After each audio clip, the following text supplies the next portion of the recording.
আল্লাহ রাব্বুল আলামিন কোরআন শরীফের ভিতরে বলেছেন লাশ-শামসু ইয়ামবাগি লাহা আন তুদরিকাল কামারা ওয়ালাল লাইলু সাবিকুন নাহার ওয়া কুল্লুন ফি ফালাকি ইয়াসবাহুন। প্রবল জ্ঞানী হইবে যাহারা, আপন মনেতে বুঝিবে তাহারা। রাত্রি পারে না আগে যাইবার, দিনের স্থান করি অধিকার। চন্দ্র বাদে না সূর্যের গায়েতে, সূর্য পারে না চন্দ্রকে ধরিতে। যার যে স্থান বহাল রাখিয়া ভ্রমণ করিছে খোদাকে ডরিয়া। একটি নির্ধারিত সময় সীমা পর্যন্ত আপন আপন কক্ষপথে সব দৌড়াদৌড়ি করবে। কারো সাথে অ্যাক্সিডেন্ট হবে না কারো। ওয়াকুল্লুন ফি ফালাকি ইয়াসবাহুন। যা আছে মহাশূন্যে সব ঘুরতেছে। কে বলে? বলেন সবাই, কে বলছে? কোন সূরা? সূরা ইয়াসিন। আবার শুনুন, আল্লাহ পাক ফয়সালা দিচ্ছেন ঘোরে কেডা? শুধু সূর্য ঘোরে না, শুধু চন্দ্র ঘোরে না, আল্লাহ মহাশূন্যে যা রেখেছেন সব ঘুরতেছে, সবই সন্তরণশীল, সব গতিশীল। সুতরাং ফয়সালা তো আল্লাহর কাছ থেকে নিতে হবে। পৃথিবী সৃষ্টি করেছেন, মানব গোষ্ঠী সৃষ্টি করেছেন এবং মানুষের প্রয়োজন মিটিয়েছেন। এই মানুষগুলিকে কে সৃষ্টি করেছে? মানুষ সৃষ্টির ব্যাপারেও দার্শনিকরা মানুষদেরকে বিভ্রান্ত করে। যা কলেজে বিশ্ববিদ্যালয়ে পড়ানো হয়, এই কোরআন শরীফ বিশ্ববিদ্যালয়ে পড়ানো হয়? হ্যাঁ হয়। কয়েকটা আয়াত, কয়েকটা সূরা পরীক্ষায় পাশ করার জন্য একটু একটু অপশনাল রেখে দেওয়া হয়েছে। বর্তমান যে শিক্ষা কমিশন, শামসুল হক শিক্ষা কমিশন রিপোর্ট মন্ত্রী পরিষদে অনুমোদন করেছে বর্তমান সরকার। এই শিক্ষানীতিতে বলা হয়েছে ক্লাস 1 থেকে নিয়ে ক্লাস 5 পর্যন্ত ধর্মীয় শিক্ষা দিতে দেওয়া হবে না। তাহলে ক্লাস 5 পর্যন্ত যদি ধর্মীয় শিক্ষা না থাকে, তাহলে ক্লাস 6-7-এ ওঠার পর আলিফ জাওরা বাজাবর বা আনাকুম জানাকুম ছেলেরা পড়বে?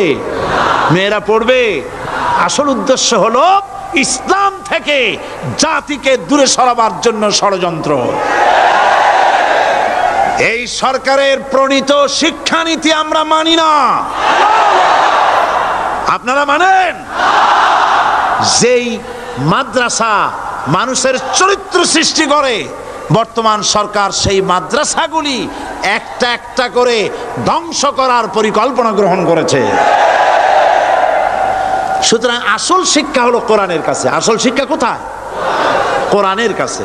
কোরআন যদি শিখানো হতো, কোরআন যদি শিখানো হতো কলেজে বিশ্ববিদ্যালয়, তাহলে গতকাল চট্টগ্রাম বিশ্ববিদ্যালয় থেকে যেসব ছেলেরা বিশ্ববিদ্যালয় কর্তৃপক্ষ কর্তৃক বরাদ্দকৃত, হাইজ্যাক করা নয়, বরাদ্দকৃত 4খানা বাস দিয়ে কোরআন শুনতে আসতে চেয়েছিল, বর্তমান সরকারের তথাকথিত সোনার ছেলেরা আসতে দিল না।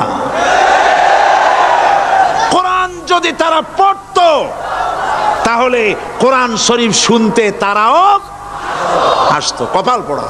জোরে বলেন কি? আরো জোরে বলেন কি? কপাল পোড়া। সব ভালো লাগে, কোরআন ভালো লাগে না। এদেরকে শিখানো হয়েছে, আরে তোমরা তো মানুষ না। বলে আমরা কি? তো তোমাদের ডারউইন বাবাজি বলে নাই, শোনো নাই? কি পড়ো টড়ো তোমরা, বুদ্ধি শুদ্ধি রাখো না। ডারউইন বলেছে, থিওরি অফ ইভলিউশনের মধ্যে বলেছেন মানুষ মানুষ না। বলে কি? মানুষ হলো বান্দর। কপাল পোড়া। কি কপালে লেখা থাকে? কাজে কামে প্রকাশ হয়ে যায়। ডারউইন বলল মানুষ মানুষ না। আল ফ্রয়েড বললেন মানুষ হলো মানুষই ঠিক, তবে মানুষ হলো সেক্স সর্বস্ব জীব। সেক্স সমস্যার সমাধান করলে মানুষের সব সমস্যার সমাধান হয়ে যাবে। কার্ল মার্কস বললেন মানুষ হলো পেট সর্বস্ব জীব, পেট সমস্যার সমাধান করে দিলে সব সমস্যা শেষ। আর ডারউইন বললেন মানুষ মানুষই না, মানুষ কি? বলে বান্দর। ওরাং ওটাং শিম্পাজি আর ব্যাং থেকে মানুষের উৎপত্তি হয়েছে। আমি যখন জীবনের প্রথম শিম্পাজি দেখলাম, ওরাং ওটাং দেখলাম, তখন আমি মনে করেছি যে ডারউইন খামোখা ভুল করে নাই। এইটা দেখেই ও মনে করেছে যে এই হচ্ছে আমার মাতামহের গোষ্ঠী। এ হলো পিতামহের গোষ্ঠী।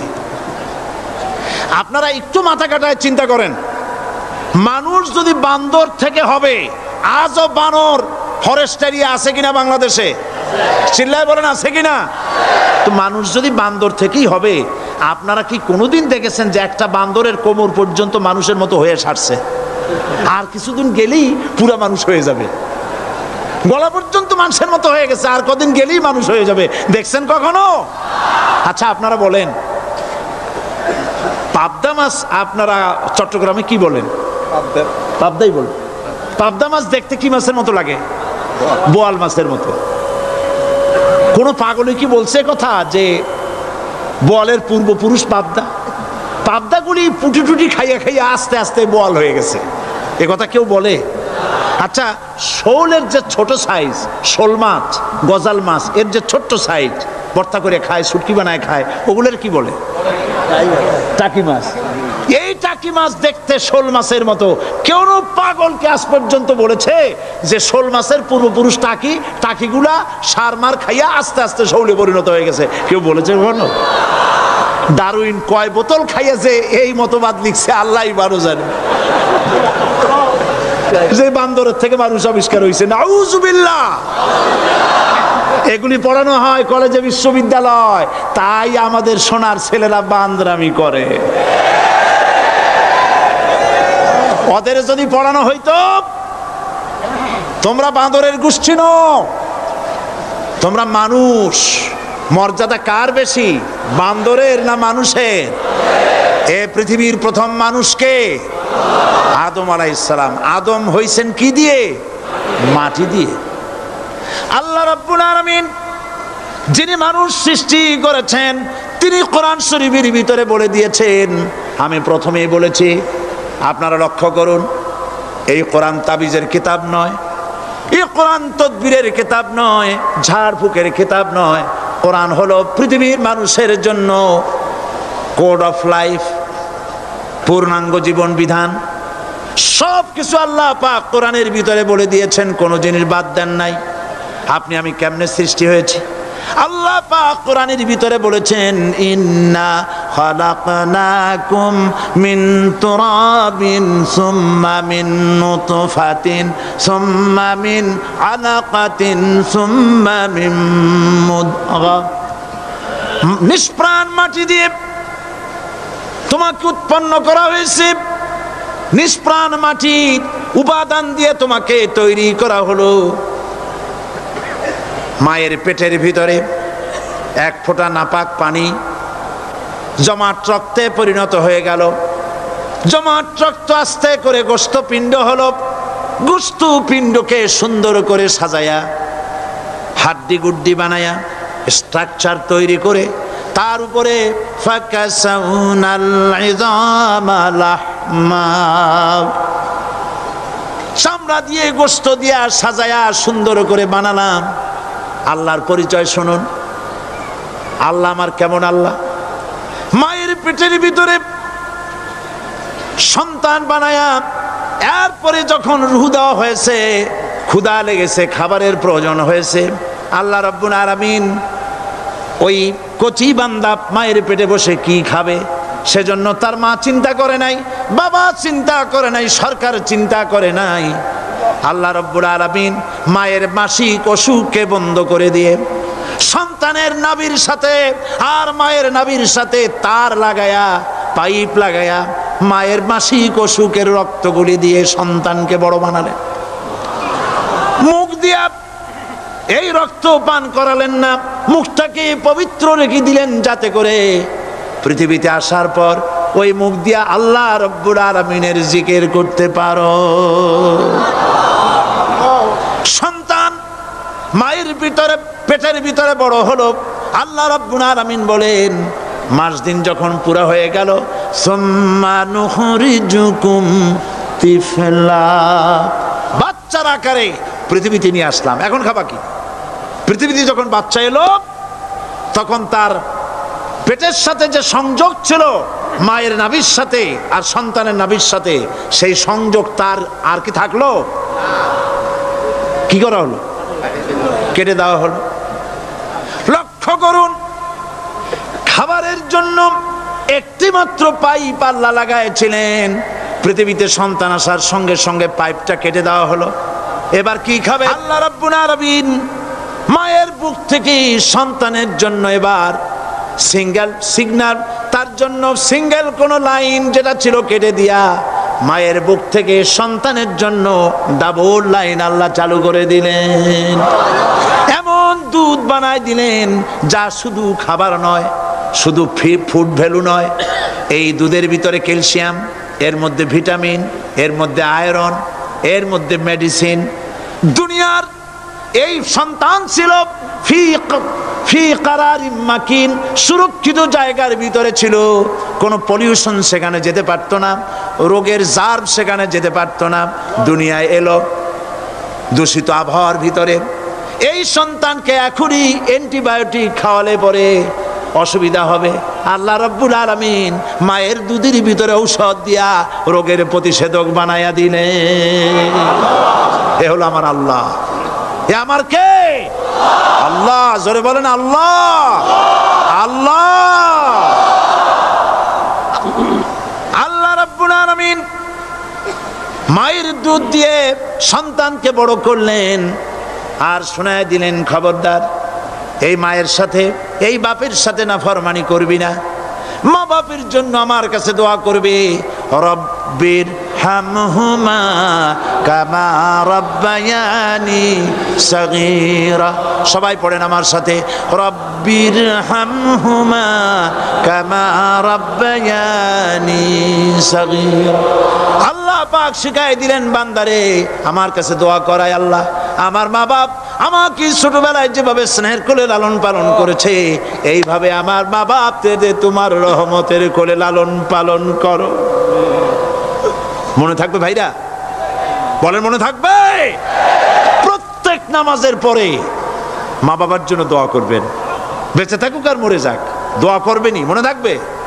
রব্বির হামহুমা কামা রাব্বায়ানি সাগীরা।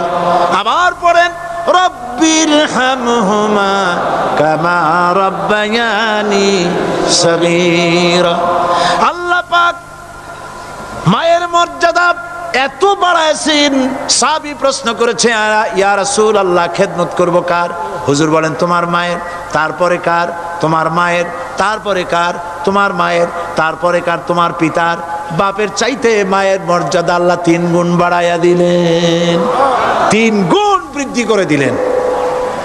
হাদিস শরীফে এসেছে, হযরত আবী হুরায়রা রাদিয়াল্লাহু তাআলা আনহু রাসূলের কাছে এসে রাতের বেলায় কাঁদতেছিলেন। হুজুর প্রশ্ন করলেন, আবু হুরায়রা কাঁদো কেন? হযরত আবু হুরায়রা বলছেন, হুজুর মা আমাকে মেরেছে। তিনি প্রশ্ন করলেন, আচ্ছা মা তোমারে মারলো কেন? তুমি কি কোনো বেয়াদবি করছো? তিনি বললেন না, তবে মারলো কেন?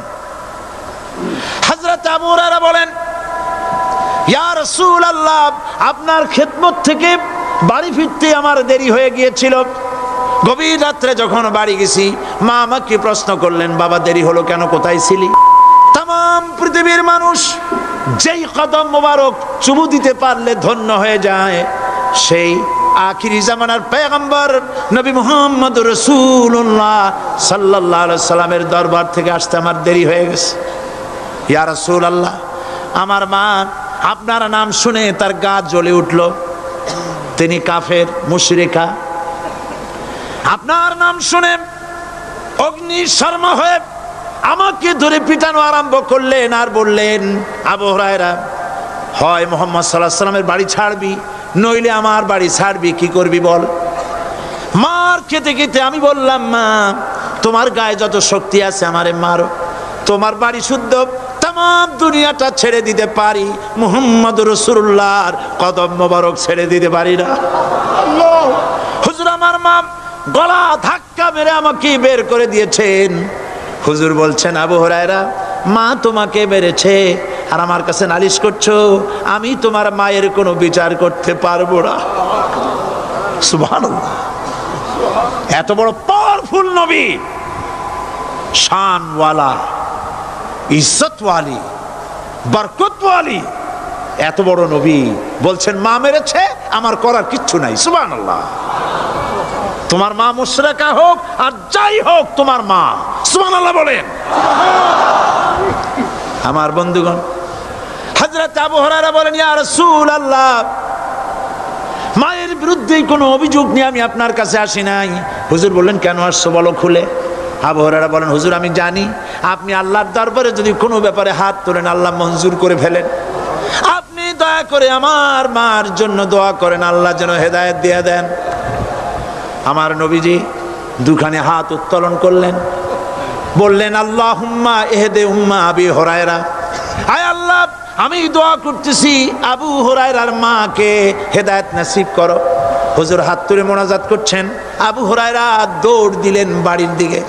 কয়েকজন সাহাবী হযরত আবু হুরায়রার জামা টেনে ধরেছে, এই ভদ্রলোক দৌড়ায় কেন? এত শান্ত মানুষ, কখনো গরম হয়ে কারোর সঙ্গে কথা বলে না।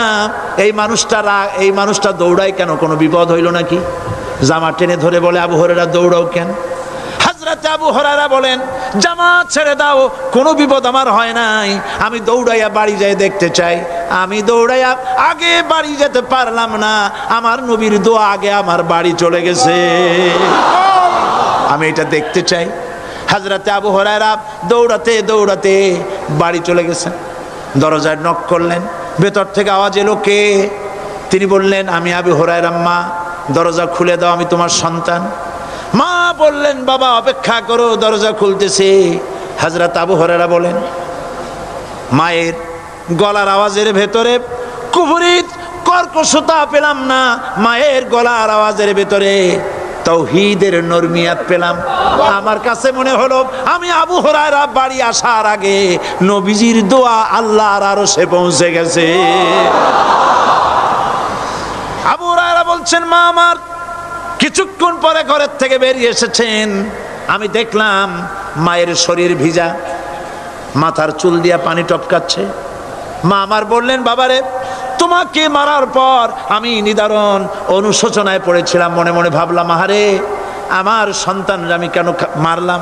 সে তো কোনো খারাপ কাজ করে নাই, কোনো খারাপ জায়গায় যায় নাই, এত ভালো মানুষ যার সম্পর্কে লোকেরা খামোখাই মিথ্যা কথা বলে, এই ভালো মানুষটার কাছে গেছে, সেজন্য আমি মারলাম কেন? বাবা গো, আমি আমার ভুল বুঝতে পেরেছি, জীবনের ভুলও ধরা পড়েছে, আমাকে জলদি করে নিয়ে চলো বিশ্ব নবীর দরবারে। হযরত আবু হুরায়রার মা রাসূলুল্লাহর খেদমতে এসে ঘোষণা করলেন, আশহাদু আল্লা ইলাহা ইল্লাল্লাহু ওয়াহদাহু লা শারীকা লাহু ওয়া আশহাদু আন্না মুহাম্মাদান আবদুহু ওয়া রাসূলুহু। আমার ভাইয়েরা, আল্লাহ রাব্বুল আলামিন মানুষ সৃষ্টি করে পৃথিবীতে পাঠায় দিলেন, খাবারের ইন্তজাম করলেন, এগুলি সব আল্লাহর পরিচয়। আল্লাহরে চেনার জন্যে বড় বড় কিতাব ঘাটা লাগে না, কিসমতে যদি থাকে দুই একটা দৃষ্টান্ত যথেষ্ট হয়ে যায়। সুবহানাল্লাহ, সুবহানাল্লাহ, দুই একটা দৃষ্টান্ত যথেষ্ট।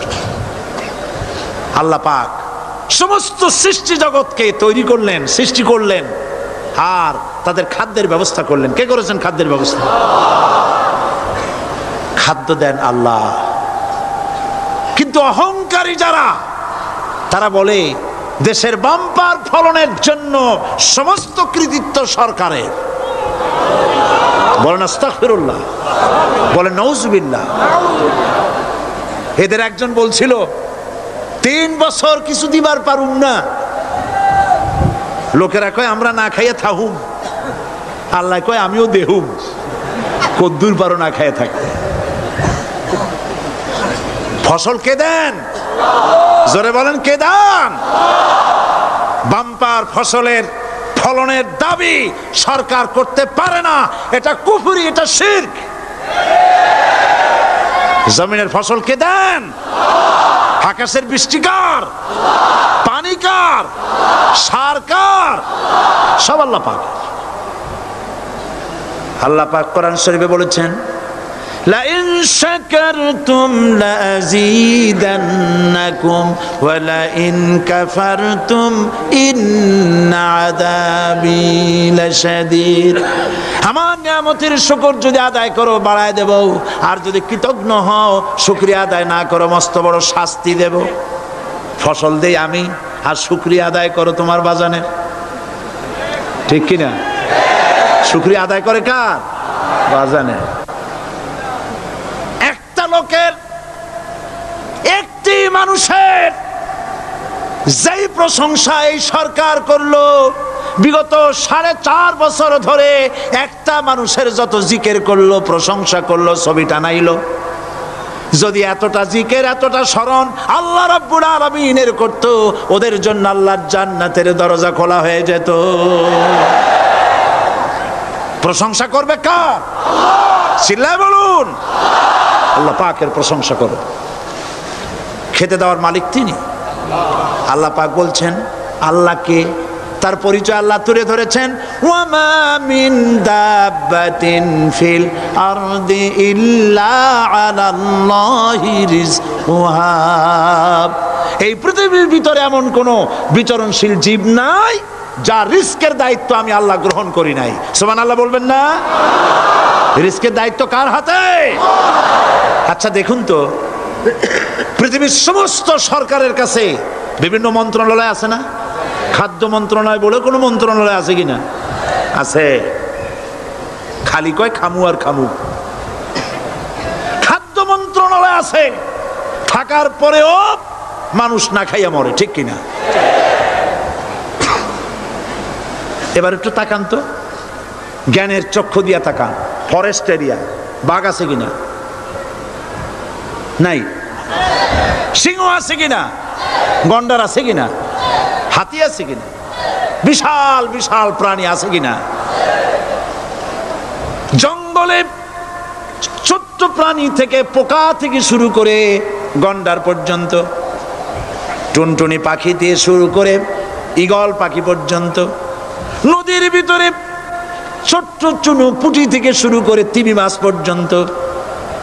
প্রাণী তত্ত্ববিদরা বলেছেন সমুদ্রের ভিতরে এমন এমন বড় বড় তিমি আছে যে একটা তিমির ওজন 5000 টন পর্যন্ত হয়ে যায়। 5000 টন তিমিটার ওজন। এর যখন বাচ্চা হয় তখন বাচ্চার দৈনিক দুধ লাগে 50 থেকে 60 মণ পর্যন্ত। কে ব্যবস্থা করে? রুহান মান ফেরেশতা। তো ওর মা যেমন বাচ্চা তো সেরকম হবে, ঠিক কিনা? কে দেয় খাবার? এবার দেখেন তো, আপনার দেশের এই জঙ্গলে কত হাতি আছে। হাতিরা মিছিল করে আসছে যে আল্লাহ আমাদের এখন আর খাইতে যেতে দিতে পারে না, বাংলাদেশের গভর্নমেন্ট কিছু দাও। আসছে না, খাইয়া ক্ষুধার জ্বালায় হাতি মরেছে, বাঘ মরেছে, সিংহ মরেছে। এর কোনো দৃষ্টান্ত আছে? ক্ষুধার জ্বালায় আকাশের উড়ন্ত পাখিরা ছটফট করে মারা গেছে, দৃষ্টান্ত আছে? নদীর মাছেরা ক্ষুধার জ্বালায় ভেসে উঠেছে, না খাইয়া মরে গেছে, দৃষ্টান্ত আছে? মহান আল্লাহ রাব্বুল আলামিন কোরআন শরীফের ভিতরে বলেছেন অনেক প্রাণী এমন আছে যারা তাদের খাদ্যকে সঞ্চয় করে না, খাদ্যকে জমা করে না, আহরণ করে না। সকালবেলায় একটা খাবার খেলো, দুপুরে কি খাবে তার জানা নাই। শকুন পৃথিবীর মাটি থেকে 3 মাইল উপরে ওড়ে, তার চোখকে আল্লাহ পাক এত তীক্ষ্ণ বানিয়ে দিয়েছেন, এই চট্টগ্রামের কোথায় মরা গরু আছে 3 মাইল উপর দিয়ে দেখতে পায়। সুবহানাল্লাহ করতে ইচ্ছে করে না। এই প্রাণীগুলি খাবারগুলি কোনো গভর্নমেন্ট জোগাড় করে রাখে নাই। আল্লাহ পাক বলেন সবার খাবার আমি দেই। সকালবেলায় সমস্ত প্রাণীগুলি, মহাশূন্যে পাখি, পানির ভিতরে মৎস্যরাজি, জঙ্গলের ভিতরে হিংস্র প্রাণী, পোকামাকড় থেকে শুরু করে সবগুলো খালি পেটে সব বেরিয়ে যায়, কারো কোনো খাবারের মজুদ নাই। সন্ধ্যা হতে না হতে সমস্ত প্রাণীগুলির পেট ভরাইয়া আমি আবার যার যার ঘরে বেরায় দেই। মা মিন দাব্বাতিন ফিল আরদি ইল্লা আলাল্লাহি রিজকুহা। সমস্ত প্রাণীর রিজকের দায়িত্ব আমি আল্লাহর হাতে। কে দেয় রিজেক? জোরে বলুন, কে দেন? আল্লাহ পাক। কি খাবেন সব আল্লাহ জোগাড় করে দিয়েছেন। তরি তরকারি জোগাড় করেছেন, মাছ জোগাড় করেছেন, চাউল দিয়েছেন, খাবার দিয়েছেন, গোশত দিয়েছেন, সব দিয়ে দিয়েছেন আল্লাহ রাব্বুল আলামিন। সমস্ত জিনিস দিয়ে মানুষকে আল্লাহ পাক তার জন্য আল্লাহ সব করেছেন। খালাকা লাকুম মা ফিল আরদি জামিআ, এই পৃথিবীতে যা তৈরি করেছে সব তোমার জন্য। এ হচ্ছে আমার আল্লাহ, এ হচ্ছে আমার কে? আল্লাহ। সে আল্লাহ পাক বলছেন, আল্লাহর পরিচয়, তিনি স্রষ্টা, তিনি রিজেক দাতা। এবার আইনদাতা কে? আইনদাতা কে? আরো জোরে বলুন। আইনদাতা আল্লাহ হচ্ছে আল্লাহর পরিচয়। ইনিল হুকমু ইল্লা লিল্লাহ আলা লাহুল খালকু ওয়াল আমর। সৃষ্টি যার, আইন চলবে তার। আমার দেশে আল্লাহর আইন চলছে? আমাদের দেশের কল কারখানা, ক্ষেত খামার, অফিস আদালত আল্লাহর আইন অনুযায়ী চলে? চলে না। বরং আল্লাহর আইনকে মুছে ফেলার জন্য, নিজেদের আইন সৃষ্টি করার জন্য প্রচেষ্টা চালানো হচ্ছে। আল্লাহর আইন মানুষের জন্য সব থেকে বেশি উপযোগী, কারণ সৃষ্টি করেছেন কে? বলেন, কে করেছেন? আল্লাহ।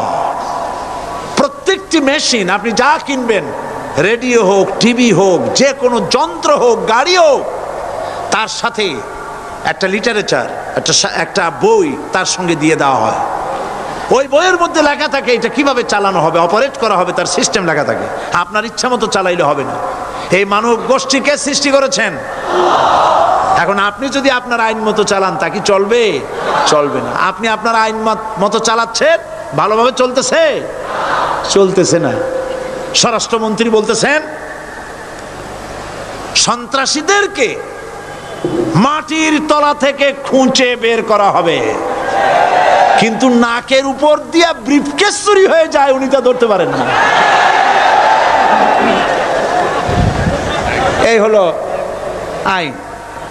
অনাবরত খুন হচ্ছে, অনাবরত সন্ত্রাসী তৎপরতা চলছে, আর ওনারা বলছেন আগের থেকে এগুলি চলে আসছে, একজনের খুনের বিচার না হইলে এরকম খুন তো হইতেই থাকবে। তাহলে খুনকে, হত্যাকে, সন্ত্রাসকে সরকার জাস্টিফাইড করছেন। নাউযুবিল্লাহি মিন যালিক। এই জন্য আইন হতে হবে আল্লাহর। আইন হতে হবে কার? চিল্লায় বলেন, আল্লাহ পাকের আইন হতে হবে। আমি একদিন পার্লামেন্টে বলেছিলাম, আমার দেশের নেতা নেত্রীরা বারবার হজ করতে যান, উমরা করতে যান, সেখান থেকে আসার সময় কি আনেন? আতর, পাথর, সুরমা আর খুরমা, এই কিছু নিয়ে আসলেন। কিন্তু আমি বলেছি, আপনারা কি কিছু চোখে দেখেন না? পার্লামেন্টে এইভাবে বক্তৃতা করেছে, কিছু চোখে দেখেন না? আমি প্রশ্ন করে আমি আবার জবাব দিচ্ছি, আপনারা যারা হজ করতে যান, উমরা করতে যান, হজের কথাই ধরি, এই হজ করতে যখন যান তখন মুজদালিফায় একটা রাত কাটাইতে হয়। সেটা কোন দিন? ইয়ৌমে আরাফার পরের দিন। এই মাঠে দালান কোঠা আছে, এখানে বেড়া আছে, শামিয়ানা আছে, পর্দা আছে, তাবু আছে, কিচ্ছু নাই।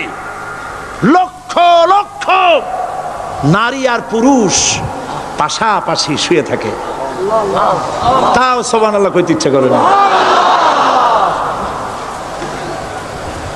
সারা রাত জনে জনে পুলিশ পাহারাদার নাই।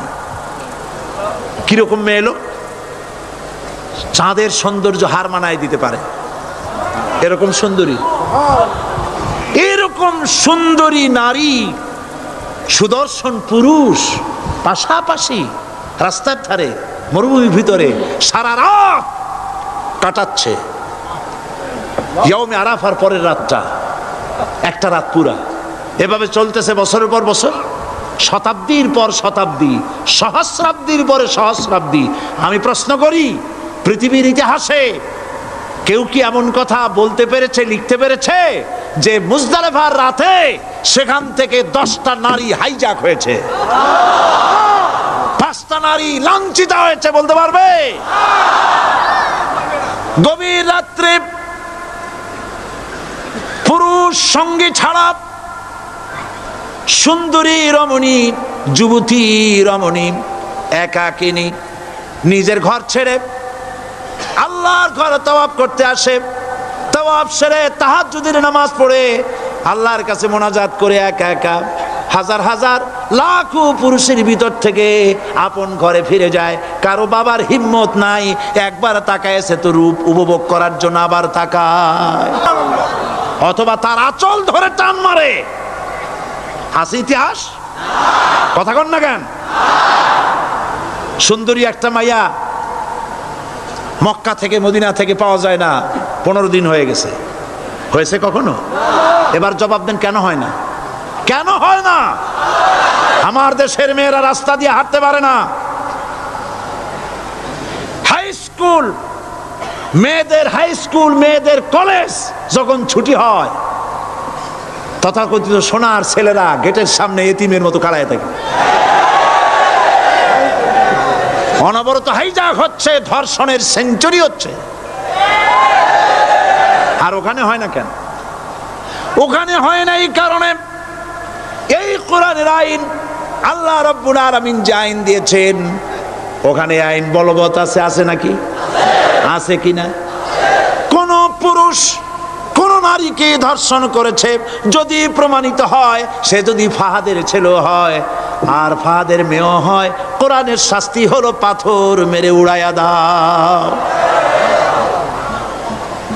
তাকে জানিয়ে দেওয়া হবে রেডিও টিভির মাধ্যমে, জেনাকারের ব্যভিচারীর শাস্তি হবে। চতুর্দিকে হাজারো লোকেরা দাঁড়াবে, হাতে পাথর নিয়ে পাথর মেরে তাকে তার গোশত হাড্ডি বাতাসের সাথে উড়ায় দেবে। একজন মানুষ আর একজন মানুষকে খুন করলো, এই আসামি ধরা পড়ে গেল, কোরআনের শাস্তি হলো যখন ধরা পড়বে প্রমাণিত হবে, যেমন ভাবে হত্যা করেছে পরেও হত্যা করো। এই দৃশ্য, এই আইন যদি বাংলাদেশে যদি এই আইন চালু হয়ে যেত, খুনের আসামি ধরা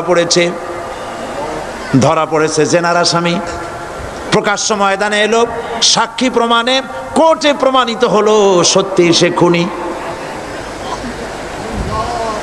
এই বিশাল আউটার স্টেডিয়ামের মাঝখানে খুনি কি দাঁড় করাও, চতুর্দিকে হাজারো লাখো মানুষ থাকুক, রেডিও টিভির ক্যামেরা কার্যকর হবে, পত্র পত্রিকার সাংবাদিকরা আসবে, তরবারির এক আঘাতে খুনির কল্লাটা উড়ায় দাও, দেহটা নিঃসাড় হয়ে জমিনে পড়ে যাবে। এই দৃশ্য যারা দেখবে স্বচক্ষে, রেডিওতে, পত্র পত্রিকায়, আর 1 বছরের ভেতরে খুন করার হিম্মত কারো কলিজায় উঠবে? জেনাকারের পাথর মেরে দেওয়া, পাথর মেরে উড়িয়ে দেওয়ার শাস্তি যদি চোখে কেউ দেখে, জেনা করার পুলক আর জাগবে? এটা নাম আল্লাহর আইন। এই আইন কার? এই আইন কার? এই আইন যতদিন পর্যন্ত বাংলার মানুষের, মুসলমানদের উপরে কার্যকরী না হচ্ছে, এই দেশে কার্যকরী না হবে, ততদিন পর্যন্ত হত্যা, ধর্ষণ, খুন বন্ধ হবে না। বন্ধ হবে? সুতরাং এই আইন হচ্ছে কার? আরো জোরে বলেন, আল্লাহ রাব্বুল আলামিন। মহান আল্লাহ রাব্বুল আলামিনের এই আইন অনুযায়ী যদি দেশ চলে, মানুষ শান্তি পাবে, চুরি বন্ধ হবে, ডাকাতি বন্ধ হবে, জেনা বন্ধ হবে, হত্যা ধর্ষণ বন্ধ হয়ে যাবে। নবীজি এমন একটি আইন চালু করে দিয়ে, কোরআনের বিধান চালু করে দিয়ে এমন একটা সমাজ চালু করেছিলেন, যেই সমাজ সম্পর্কে হুজুর নিজে বলেছেন, খায়রুল কুরুনে কারনি, সর্বশ্রেষ্ঠ যুগ হলো কার যুগ? আমার যুগ। সুবহানাল্লাহ বলেন। রাসূলের যুগ হলো সর্বশ্রেষ্ঠ যুগ। সেই কোরআন, সেই হাদিস আজও আছে না নাই? বলেন জোরে, আজও আছে না নাই? সেই কোরআন এবং সুন্নাহ দিয়ে দেশ শাসন হোক, এটা কি আমরা চাই? কারা কারা চাই দু হাত উঁচু করে দেখা।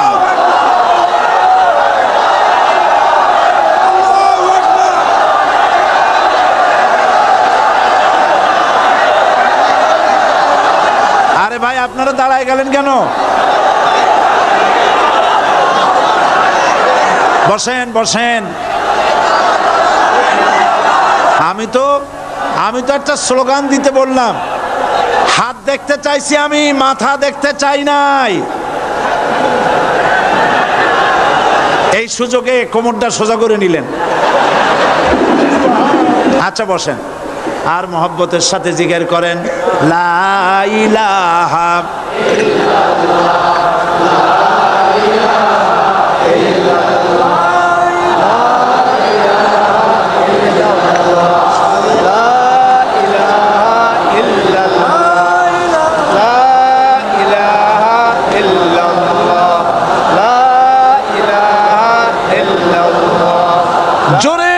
সবাই জিকির করেন লা ইলাহা ইল্লাল্লাহ লা ইলাহা ইল্লাল্লাহ লা ইলাহা ইল্লাল্লাহ লা ইলাহা ইল্লাল্লাহু মুহাম্মাদুর রাসূলুল্লাহ।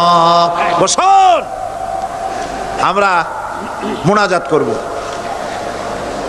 আল্লাহ রাব্বুল আলামিন আয়াতুল কুরসির ভিতরে আল্লাহর সার্বভৌমত্বের কথা বলেছেন। আল্লাহু লা ইলাহা ইল্লা হুয়াল হাইয়ুল কাইয়্যুম। পড়েন আমার সাথে সবাই, আল্লাহু লা ইলাহা ইল্লা হুয়াল হাইয়ুল কাইয়্যুম। আল্লাহ হচ্ছেন যিনি ছাড়া কোনো ইলাহ নাই, তিনি শাশ্বত চিরঞ্জীব। সুবহানাল্লাহ বিহামদি। আগামীকাল এর বাকি অংশ আমি আপনাদের সামনে আলোচনা করব ইনশাআল্লাহ। জোরে বলেন ইনশাআল্লাহ। দাঁড়ানো ভাইরা বসেন। আপনাদের পাশে যারা দাঁড়িয়েছেন অনুরোধ করে বসায় দেন। বলেন যে আর 5টা মিনিট বসেন, আল্লাহর রাস্তায় হাঁটেন না। হ্যাঁ বলেন বলেন, আপনারা যে আল্লাহর রাস্তায় হাঁটেন না, বসেন, সবাই বসেন। এত বড় মাহফিলের মুনাজাত, সুবহানাল্লাহ বলেন। চট্টগ্রামের ইতিহাসের শ্রেষ্ঠ মাহফিল, চিল্লায় বলেন সুবহানাল্লাহ। গোটা বিশ্বের কোরআনের শ্রেষ্ঠ মাহফিল, বলেন সুবহানাল্লাহ। যারা বলেন আলহামদুলিল্লাহ। আগামীকাল এ মাহফিলের আখেরি মুনাজাত হবে ইনশাআল্লাহ। বলেন ইনশাআল্লাহ। আমি আন্তরিকভাবে দুঃখিত, প্রতি বছর আমার মা বোনদের জন্য, চট্টগ্রামবাসী আমার মা বোনদের জন্য আলাদাভাবে তাদের প্রশ্নের উত্তর দেই এবং তাদের সামনে কোরআন হাদিসের কথা আলাদাভাবে বলি। এবছর দিন কম হয়ে গেল বলে মহিলারা, মা বোনেরা বঞ্চিতা হয়ে গেলেন। শিশু কিশোরদের জন্য আলাদাভাবে সমাবেশ করা হয়, তাও বঞ্চিত হয়ে গেল। এই বিশাল তাফসীরুল কোরআন মাহফিলের বরকত থেকে চিটাগংবাসীকে যারা বঞ্চিত করলো, আল্লাহ তাদের হেদায়েত নসিব করে দিন। যদি হৃদয় থাকে, যদি হৃদয় বলে কিছু থাকে, বিবেক বলে যদি কিছু থাকে, আর শরীর যদি মুসলমানের পিওর রক্ত থাকে, তাহলে বাড়ি বসে অনুশোচনা করা উচিত, চোখের পানি ফেলানো উচিত ওই সব লোকের যারা এই বরকতপূর্ণ মাহফিলকে বাধা দিয়েছে। আর যাদের কলজার মধ্যে আল্লাহ মোহর মেরে দিয়েছে, এগুলোর তো হেদায়েত হবে না। যাদেরকে আল্লাহ পাক তৈরি করেছেন জাহান্নামের জন্য, ওদের কাছে মাহফিল সহ্যই হবে না। নাউজুবিল্লাহ বলেন। চট্টগ্রামবাসীর জন্য তাফসীরুল কোরআন মাহফিল নিয়ামত। এই নিয়ামত কিয়ামত পর্যন্ত আল্লাহ টিকায় রাখুন, বলি আমিন। আগামীকালের আখেরি মোনাজাতে সমস্ত মুসলমান চতুর্দিক থেকে আল্লাহ পাকের নারা লাগাতে লাগাতে আসবেন। আল্লাহু আকবার, নারায়ে তাকবীর। গোটা চট্টগ্রাম, গোটা চিটাগাং শহর আগামীকাল কোরআনের মিছিলের শহর হবে ইনশাআল্লাহ।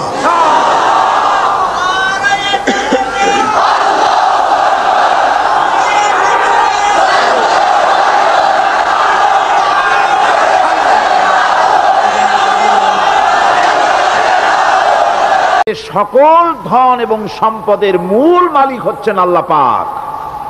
সমস্ত ধন সম্পদের মালিক কে? আল্লাহ সুবহানাহু ওয়া তাআলা। কোরআনে কারীম বলছে, লিল্লাহি মা ফিস সামাওয়াতি ওয়া মা ফিল আরদ। আকাশ এবং জমিনের ভিতরে যা কিছু আছে সব কিছুর মালিকানা কার? জোরে বলেন কার? আল্লাহ রাব্বুল আলামিন হচ্ছেন এর একচ্ছত্র মালিক। সুতরাং বান্দাদের কাছে কিছুদিনের জন্য এগুলিকে আমানত রাখা হয়েছে। আমাদের ঘর আছে, বাড়ি আছে, ব্যবসা আছে, বাণিজ্য আছে, জায়গা আছে, জমিন আছে, গরু আছে, বাছুর আছে, এই সবগুলি কিছুদিনের জন্য আমাদের কাছে কি রাখা হয়েছে? আমানত। আমানতের মাল আপনি আপনার ইচ্ছা মতো খরচ করতে পারবেন না। আমানতের মাল কি ইচ্ছা মতো খরচ করা যায়? যায় না। আমানতের মালকে খরচ করতে হলে মূল মালিকের ইচ্ছা অনুযায়ী খরচ করতে হবে। মূল মালিককে আল্লাহ রাব্বুল আলামিন বলছেন, ইন্নাল্লাহা আশতারা মিনাল মুমিনিনা আনফুসাহুম ওয়া আমওয়ালাহুম বিআন্না লাহুমুল জান্নাহ। আমি আমার মুমিনের জান এবং মালকে খরিদ করে নিয়েছি, বিনিময় জান্নাত দিয়ে দিয়েছি। তোমার কাছে যে জান আছে, মাল আছে, এটা তোমার নয়, এটা আমার আমানত তোমার কাছে। সুতরাং এই আমানত খরচ করতে হবে মূল মালিকের ইচ্ছা অনুযায়ী।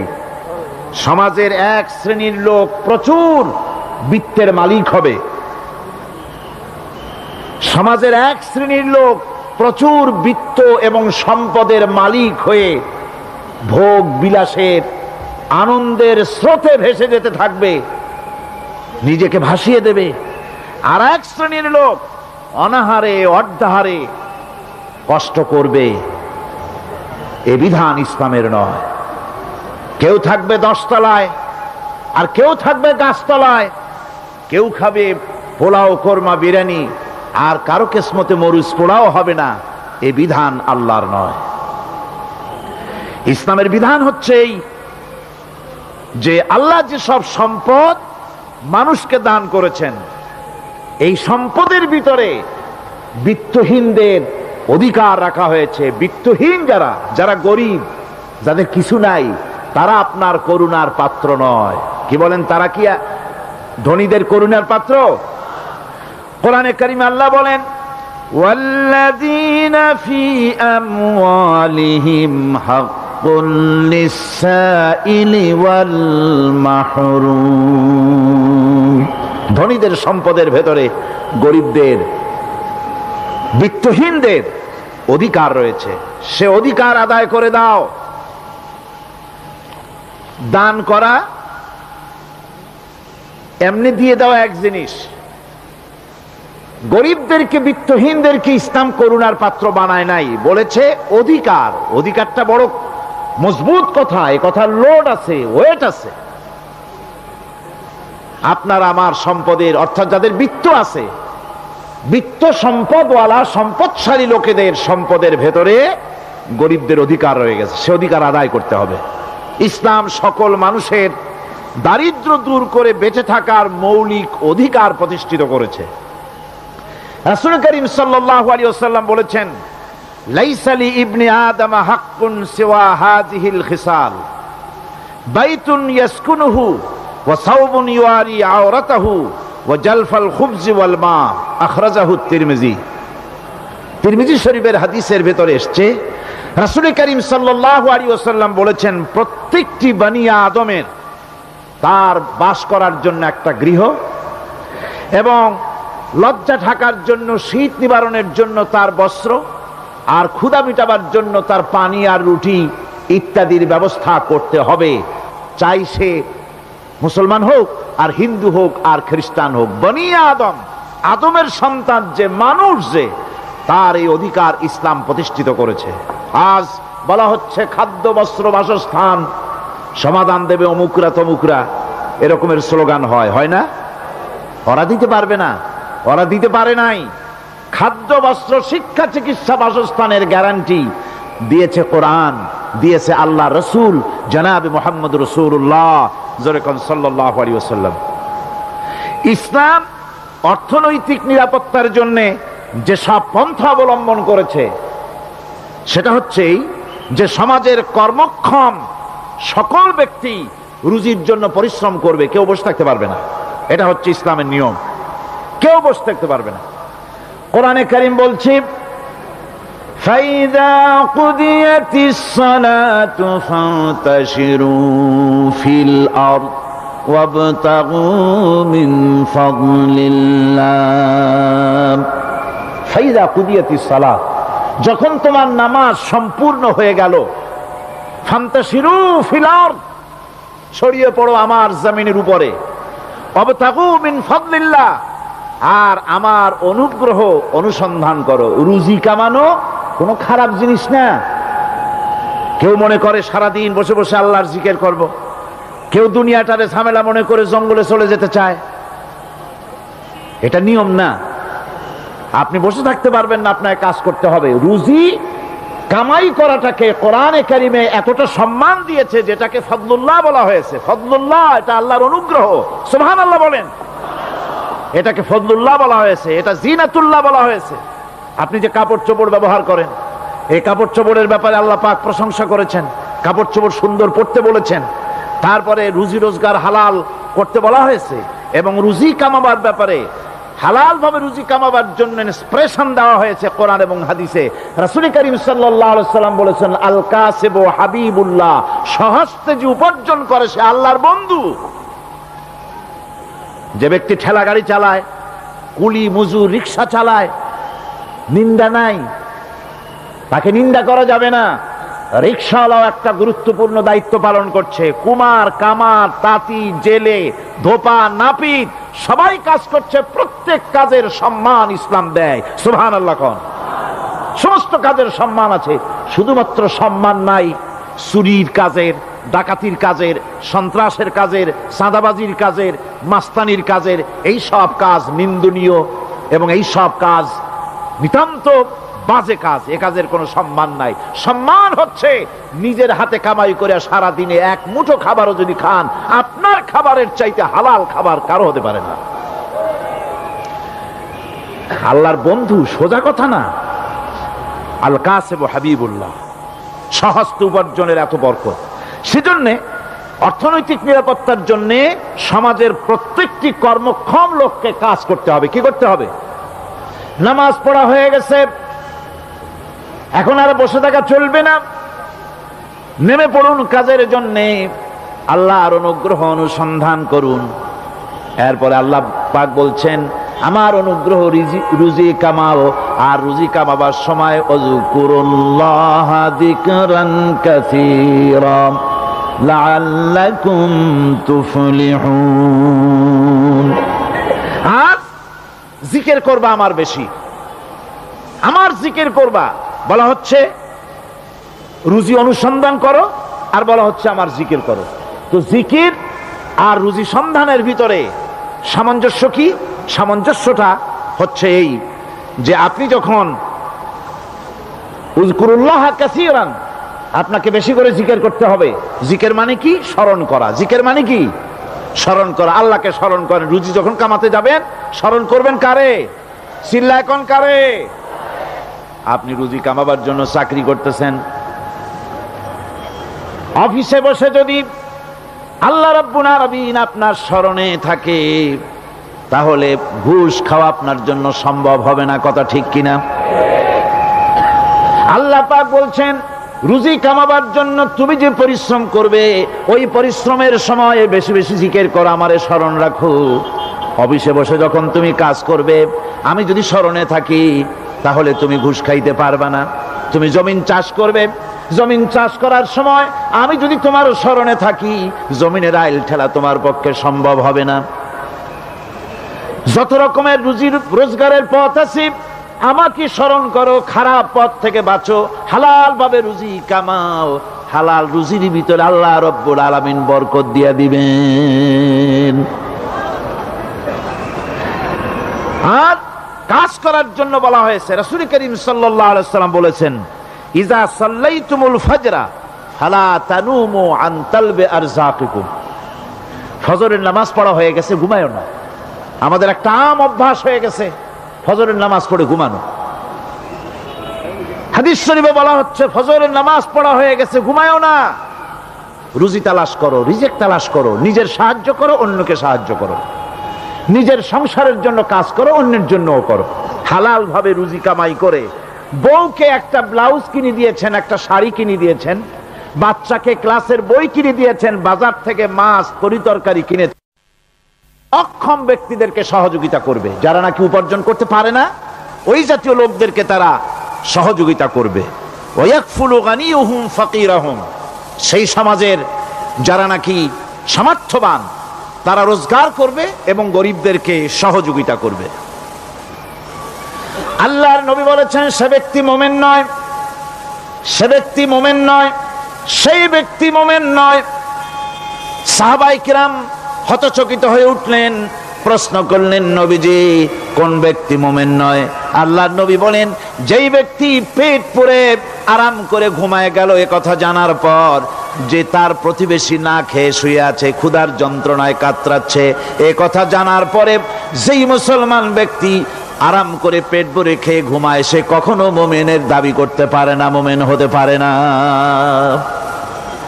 কত বড় কথা! ইসলাম মানুষকে তাগিদ করেছে তার প্রতিবেশীর উপরে লক্ষ্য রাখার জন্য, তার প্রতিবেশীকে লক্ষ্য রাখার জন্য, গরিব মানুষের প্রতি লক্ষ্য রাখার জন্য। রাসূল করিম সাল্লাল্লাহু আলাইহি ওয়াসাল্লাম বলছেন, আইয়ু রাজুলিন মাতা দিয়ান বাইনা আগনিয়ায়ে ফাকাদ বারিয়াত মিনহুম জিম্মাতুল্লাহি ওয়া রাসূলিহি। আল্লাহর নবী বলেন, কোন ধনী ব্যক্তিদের মাঝে কোন গরিব প্রতিবেশী যদি না খেয়ে মারা যায়, তাহলে ওই এলাকার বিত্তশালী লোকদের সাথে আল্লাহর সমস্ত সম্পর্ক, রসুলের সব সম্পর্ক ছিন্ন হয়ে যায়। কে বলতে পেরেছে এত বড় কথা? মানুষের অর্থনৈতিক নিরাপত্তার জন্য কত বড় কথা বলেছে ইসলাম, বলেছে বিশ্বনবী জনাবে মুহাম্মদ রাসূলুল্লাহ সাল্লাল্লাহু আলাইহি ওয়াসাল্লাম। আল্লাহ রাব্বুল আলামিন বলেন, ধনীদের হাতে যেন সম্পদগুলি পুঞ্জীভূত হয়ে না যায়, কাইলা ইয়াকুনা দুলাতাম বাইনাল আগনিয়াই মিনকুম, তোমাদের ধনীদের হাতে যেন সম্পদগুলি, সমাজের সম্পদগুলি যেন পুঞ্জীভূত না হয়, সেগুলি বরং ছড়িয়ে আস্তে করে যেন সমস্ত গরিব যেন সাধারণের কাছে যেতে পারে সে ব্যবস্থা করতে হবে। যাকাত প্রদানের মাধ্যমে ধনীদের কাছ থেকে নিয়ে গরিবদেরকে দিয়ে দিতে হবে। আর বুখারী শরীফের সারা ফাথুল বারীতে হাফেজ ইবনে হাজার আসকালানী রাহিমাহুল্লাহ তিনি বলেছেন, যাকাত যদি ধনীরা না দেয়, যদি কেউ দিতে বাধা দেয়, ফামানিমতানা উখিযাত বিহি কাহরান, যদি যাকাত না দেয় জবরদস্তি করে যাকাত আদায় করে নিবে গভর্নমেন্ট। যাকাত দিতেই হবে। মুনকিরিনে যাকাত, যারা যাকাত দিতে অস্বীকার করেছিল, হযরতে সিদ্দিক আকবর, হযরতে আবু বকর সিদ্দিক রাদিয়াল্লাহু তাআলা আনহু, তিনি তাদের সম্পর্কে বলেছিলেন, ওয়াল্লাহি লাউ কাতিলান্না মান ফাররাকা বাইনাস সালাতি ওয়াজ যাকাত, অবশ্যই আমি ওই সম্প্রদায়ের লোকের বিরুদ্ধে যুদ্ধ ঘোষণা করব যারা নামাজ আর যাকাতের মধ্যে পার্থক্য সূচিত করবে। যারা নামাজ তো পড়বে কিন্তু যাকাত দিবে না, সরকারের কাছে যাকাত আদায় করবে না, তাদের বিরুদ্ধে যুদ্ধ ঘোষণা করব। ইসলামী সরকার যদি প্রতিষ্ঠিত হয় তাহলে এই যাকাত আদায় করা হবে। যাকাত কেউ নিয়ে বসে থাকতে পারবে না, যাকাত আদায় করা হবে। আমাদের দেশে নিয়ম মাফিক যদি যাকাত আদায় করা হতো, এই দেশ যদি ইসলামী গভর্নমেন্ট হতো, আল্লাহ যেন দয়া করে দেন, কন্যা আমিন। আল্লাহ পাক যদি দয়া করে দেশটার ইসলামী রাষ্ট্র বানায় দেন, তাহলে যাকাত তো আদায় করে নেওয়া হবে, যাকাত দিতে আপনি বাধ্য, গরিব মানুষ থাকবে না। এখনো বাংলাদেশের নিয়ম মাফিক যদি যাকাত আদায় করা হয়, নিয়ম মাফিক মানে সোনার যাকাত, রূপার যাকাত, নগদ ক্যাশের যাকাত, ফসলের ওষুধ সঠিকভাবে যদি আদায় করা হয়, তো একেবারে কম করে হলেও 1000 কোটি টাকা যাকাতের টাকা কালেকশন হতে পারে। এটা কি কম কথা? 1000 কোটি টাকা, এই টাকা আদায় করা হচ্ছে না। এই টাকা আদায় না করার কারণে যে শূন্যতার সৃষ্টি হচ্ছে, এই ভ্যাকুয়ামকে পূর্ণ করার জন্য এগিয়ে এসেছে 7 সমুদ্র 13 নদীর উপর থেকে এনজিওরা। এনজিওরা এসে আমাদের দেশে, সব এনজিও খারাপ আমি তা বলি না, বহু এনজিও আছে যারা এদেশের উন্নয়নের, আর্থসামাজিক উন্নয়নের জন্য তারা প্রচেষ্টা করছে, রাস্তাঘাট, স্কুল কলেজ, চিকিৎসা ইত্যাদির দিকে কাজ করছে। যতগুলি এনজিও আমাদের দেশে আছে, তার ভিতরে 52টা এনজিও গোনা বাছা যারা ইসলামের প্রকাশ্য দুশমন, আর এর শীর্ষস্থানে আছে ব্রাক। এই এনজিও গুলি তারা আমাদের দেশে এসে সুদি কারবার শুরু করেছে, পরিপূর্ণভাবে সুদের কারবার। ব্যাংকের থেকে যদি আপনি লোন নেন, তাহলে 15 or 17% ইন্টারেস্ট দিতে হবে। আর ওদের কাছ থেকে যে সুদ, যে টাকা নেওয়া হয়, সেই টাকায় গ্রামীণ ব্যাংক থেকে শুরু করে ব্রাক বলেন, কারিতাস বলেন, অক্সফাম বলেন, অ্যাডাপ বলেন, যেগুলি আছে, এগুলি সুদ নেয় 30 থেকে 34% পর্যন্ত। গোটা জাতিকে গ্রাম পর্যায়ে তারা সুদের নিবিড় চাষ করতেছে, ঘরে ঘরে সুদ পৌঁছে দিয়েছে, মুসলমান নারীদেরকে বেহুরমতি করেছে, ইসলামের ঐতিহ্য ধ্বংস করতেছে, নারীদেরকে বিপর্দা করতেছে, আমার দেশের ফ্যামিলি স্ট্রাকচারকে এনজিওরা ধ্বংস করে দিচ্ছে।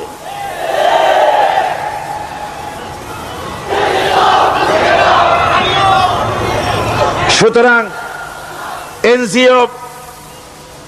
এনজিওরা এই সুযোগটা পেত না।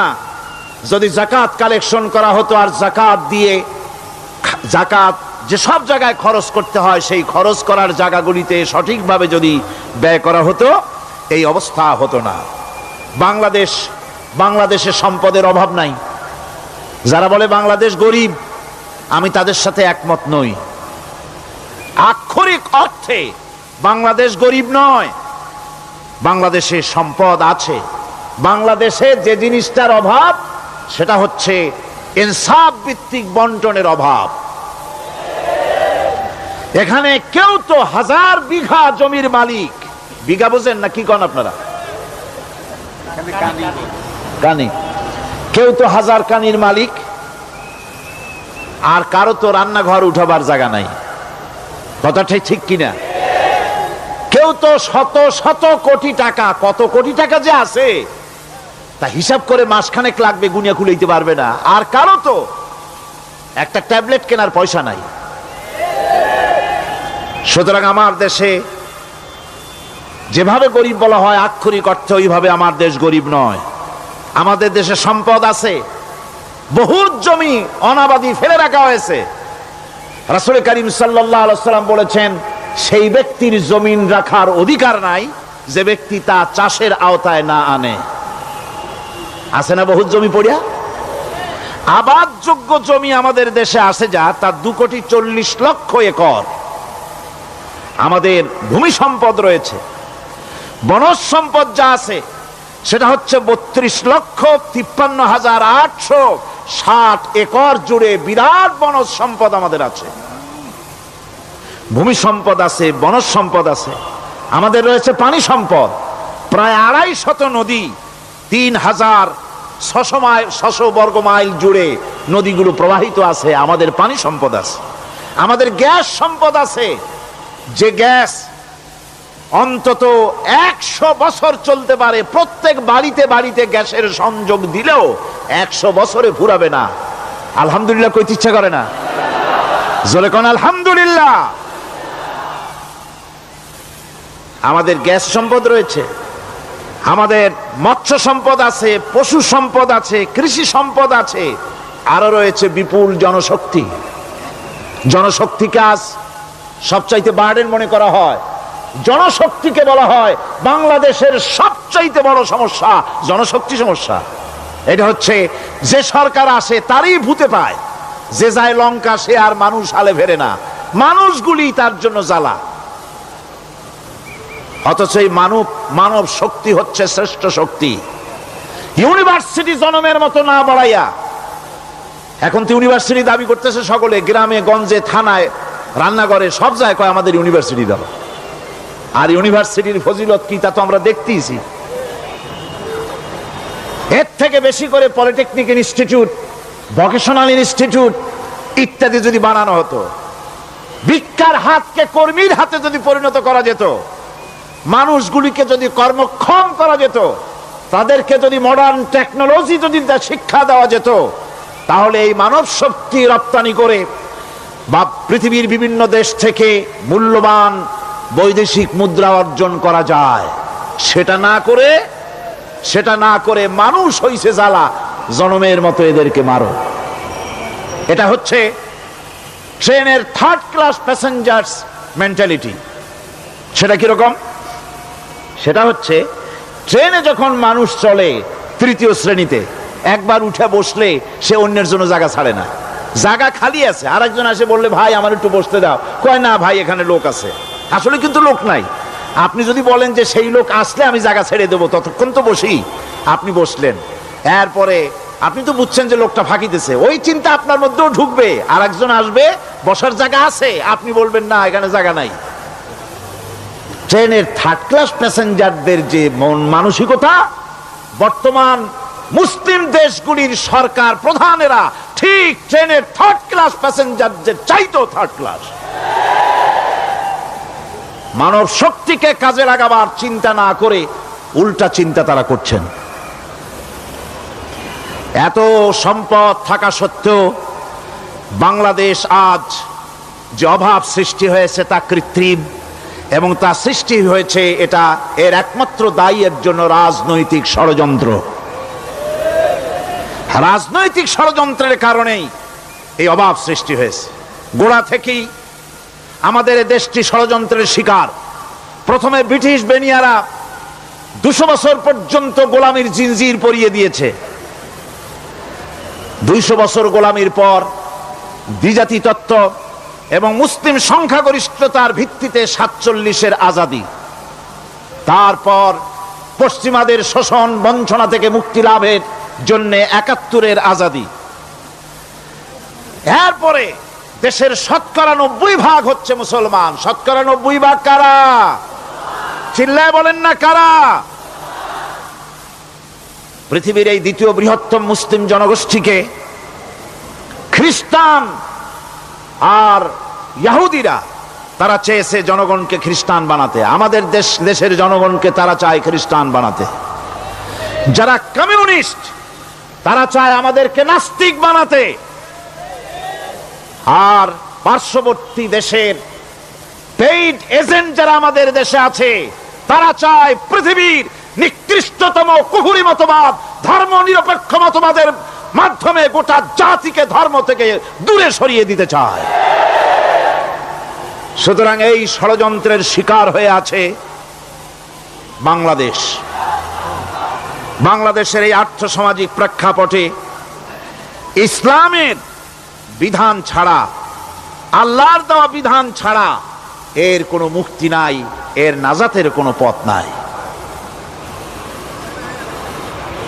আল্লাহ রাসূল ক্ষমতা আরোহণ করলেন, রাষ্ট্রের মালিক হলেন, প্রেসিডেন্ট হলেন। রাসূলুল্লাহ কি হলেন? আল্লাহর নবী প্রেসিডেন্ট হলেন। সমাজের গরিব দুঃখীদের ব্যাপারে নবীজি বললেন, মান তারাকা মালান ফালওয়ারাসাতিহি ওয়া মান তারাকা দিয়ান আও কুল্লা ফালিয়াতিনি ফাইন্না মাওলাহু, রাওয়াহুল বুখারী। নবীজি বলেন, যে ব্যক্তি মারা গেল, মরে যাওয়ার পর তার যে সম্পদ থাকবে, এই সম্পদগুলি সে যে সন্তান স্ত্রী পুত্র যাদের রেখে গেছে তা তাদের জন্যে। আর যদি সে ঋণগ্রস্ত, যদি ঋণ অবস্থায় সংসারকে রেখে যে থাকে, তাহলে তার ঋণের বোঝা, ঋণের পরিশোধের দায়িত্ব আমি মুহাম্মদ সাল্লাল্লাহু আলাইহি ওয়াসাল্লাম নিয়ে নিলাম। সমাজের যার কোনো অভিভাবক নাই, তার অভিভাবক আমি মুহাম্মদ সাল্লাল্লাহু আলাইহি ওয়াসাল্লাম। যার কোনো অভিভাবক নাই, সেজন্য আমার কাছে চলে আসে। ইসলামী রাষ্ট্র এই বিধান পেশ করেছে। এর চাইতে সুন্দরতম বিধান পৃথিবীতে আর কেউ দিতে পারে নাই। সেজন্যে সেই সমাজে চুরি বন্ধ হয়েছে, ডাকাতি বন্ধ হয়েছে, জেনা বন্ধ হয়েছে, সব বন্ধ হয়ে গিয়ে সুন্দর একটি সমাজ প্রতিষ্ঠিত হয়েছিল। আর রাসূল বলেছিলেন, খাইরুল কুরুনে কারনি, সর্বশ্রেষ্ঠ যুগ হলো আমার যুগ। সুবহানাল্লাহ বিহামদিহি। মানুষ দরজা খুলে ঘুমায়েছে, কারো ক্ষুধার কষ্ট নাই, পড়ার কষ্ট নাই, খাবারের চিন্তা নাই, চুরি ডাকাতির ভয় নাই, ভয় মুক্ত। ওই যে গতকাল বলেছিলাম, যেমন একটা সমাজ আসবে, খাব্বাব চিন্তা করো না, আমি কসম করছি এমন একটা সমাজ প্রতিষ্ঠিত হবে যেই সমাজে চুরি ডাকাতি জেনা ব্যভিচার হত্যা ধর্ষণ কোনো ভয় থাকবে না। লা ইয়াখাফু ইল্লাল্লাহ, আল্লাহ ছাড়া কারো কোনো ভয়, মনের ভিতরে ভয় থাকবে না। ওয়ালাকিন্নাকুম তাস্তাজিলুন, তোমরা বড্ড তাড়াহুড়ো করতেছো, বেসবর হচ্ছ, সবর করো, তাড়াহুড়ো করো না। এমন সমাজ আসবে। রাসূলুল্লাহ এরকম একটা সমাজ গোটা পৃথিবীবাসীকে উপহার দিতে পেরেছিলেন না পারেন নাই? পেরেছিলেন কিনা? সেই কথাই আল্লাহ রাব্বুল আলামিনের কথার সঙ্গে এবার মিলান। লাইসাল বিররা আন তুওয়াল্লু বুজুহাকুম কিবালাল মাশরিকি ওয়াল মাগরিব, পূর্ব পশ্চিমে কত মাথা ঘুরালে, চেহারা ঘুরালে এটাই কিন্তু তোমার পুণ্যবান হওয়ার জন্য, নেককার হওয়ার জন্য যথেষ্ট নয়। বরং যথেষ্ট হলো আল্লাহর প্রতি ঈমান আনো, কিতাবের প্রতি, পরকালের প্রতি, ফেরেশতার প্রতি, নবীদের পরে ঈমান আনো। আর আল্লাহর মহব্বতে, আল্লাহর প্রেমে উদ্বুদ্ধ হয়ে আর একটা বড় কাজ করো, সেটা হলো ওয়াতাল মালা আলা হুব্বিহি যাবিল কুরবা ওয়াল ইয়াতামা ওয়াল মাসাকিন ওয়াবনাস সাবিল ওয়াস সাইলিনা ওয়া ফির রিকাবি ওয়া কামাস সালাতা ওয়া আতাজ যাকাত ওয়াল মুফুনা بعهدهم إذا عاهدوا والصابرين في البأساء والضراء وحين البأس أولئك الذين صدقوا وأولئك هم المتقون। আরেকটি গুরুত্বপূর্ণ কাজ করতে হবে আল্লাহ পরকালে বিশ্বাস করার সাথে সাথে, সেটা হলো এই, তোমাদের জানের মতো প্রিয় ধন এবং সম্পদকে আল্লাহর মহব্বতে খরচ করতে হবে। সেজদা দিয়ে কপালে দাগ লাগাইছো, কিন্তু প্রতিবেশীকে সাহায্য করো নাই, গরিবদেরকে দাও নাই, এতিমকে দাও নাই, বোনকে ঠকাইছো, মেয়েকে ঠকিয়েছো, তোমার ওই সেজদায় কিয়ামতে কাজ দিবে না। প্রকৃতপক্ষের নেককার পুণ্যবান হওয়ার জন্য গরিব জনসাধারণকে সহযোগিতা করতে হবে। এরপরে মাঝখান থেকে যেটা বাদ দিয়েছিলাম, বলেছিলাম নামাজ এবং যাকাত। আমি যাকাতটা কালকে আগে নিয়ে এসেছিলাম, নামাজটা ছিল আগে। সেই নামাজটা যেহেতু আলাদা একটা বিষয় হবে, আর যাকাতটা সাদকার সাথে সামঞ্জস্য আছে, সেই জন্য যাকাত আর সাদাকার কথাটা একসঙ্গে মিলাই বলেছিলাম। এখন শুরু করছি নামাজ। সালাত, সালাত এর আবিধানিক অর্থ হচ্ছে কোন জিনিসের দিকে মুখ ফিরানো। সালাতের অর্থ হচ্ছে নিকটবর্তী হওয়া, মুখ ঘুরানো, মুতাওয়াজ্জা হওয়া। ওই যে হযরত ইব্রাহিম আলাইহিস সালাম বলেছিলেন, ইন্নী ওয়াজ্জাহতু ওয়াজহিয়া লিল্লাযী ফাতারাস সামাওয়াতি ওয়াল আরদ। জানেন আপনারা, পড়েন, ইন্নী ওয়াজ্জাহতু ওয়াজহিয়া লিল্লাযী ফাতারাস সামাওয়াতি ওয়াল আরদা হানিফা ওয়া মা আনা মিনাল মুশরিকিন। নিশ্চয় আমার মুখ ঘুরায় দিলাম কার দিকে? যিনি আকাশ এবং জমিনের স্রষ্টা, সব কিছুর মালিক যিনি, তার দিকে আমি মুতাওয়াজ্জা হলাম। নামাজের অর্থই হচ্ছে মুতাওয়াজ্জা হওয়া, মুখ ঘুরিয়ে দেওয়া, চেহারা ঘুরিয়ে দেওয়া। আর নামাজের আরেক অর্থ হচ্ছে নিকটবর্তী থেকে আরো নিকটবর্তী হওয়া। আমরা কি নিকটবর্তী হতে চাই? না বুঝলে কবেন কি? নিকটবর্তী হইতে চাই কার? আল্লাহর। আমরা কি আল্লাহর নিকটবর্তী হতে চাই? আল্লাহ রাব্বুল আলামিন বলেন, নিকটবর্তী হতে হলে ওয়াসজুদ ওয়াকতারিব, সেজদা দাও আর সেজদার মাধ্যমে আমার নিকটবর্তী হয়ে যাও। সেজদা দিলেই আল্লাহর নিকটবর্তী হওয়া যায়। কোন সুবহানাল্লাহ। সাহাবী, আল্লাহ নবীর সাহাবী প্রশ্ন করেছেন, নবীজি বান্দা কখন আল্লাহর নিকটবর্তী হয়ে যায়?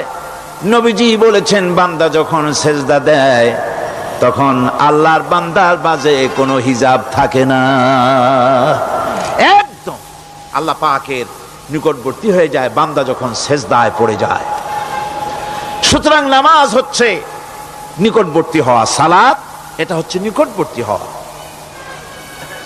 নামাজ ফরজ হওয়ার কারণ হচ্ছে এই যে মানুষ আল্লাহর বান্দা বা গোলাম হিসেবে সৃষ্টি হয়েছে, তাই একমুখী হয়ে রবের বন্দিগি করা এটা হচ্ছে তার স্বাভাবিক একটা প্রকৃতি।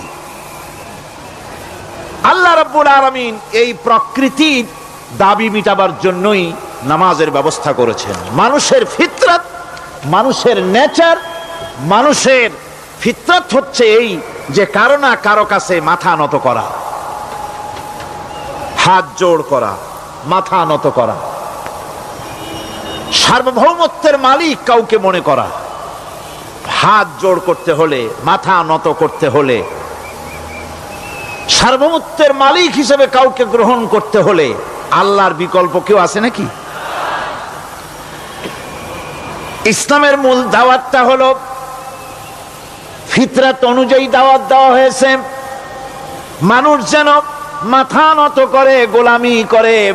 এজন্য আল্লাহ রাব্বুল আলামিন বলেছেন যে আমি মানুষ এবং জিনকে সৃষ্টি করেছি, তার কারণটাই হলো মা খালাকতুল জিন্না ওয়াল ইনসা ইল্লা লিয়াবুদুন।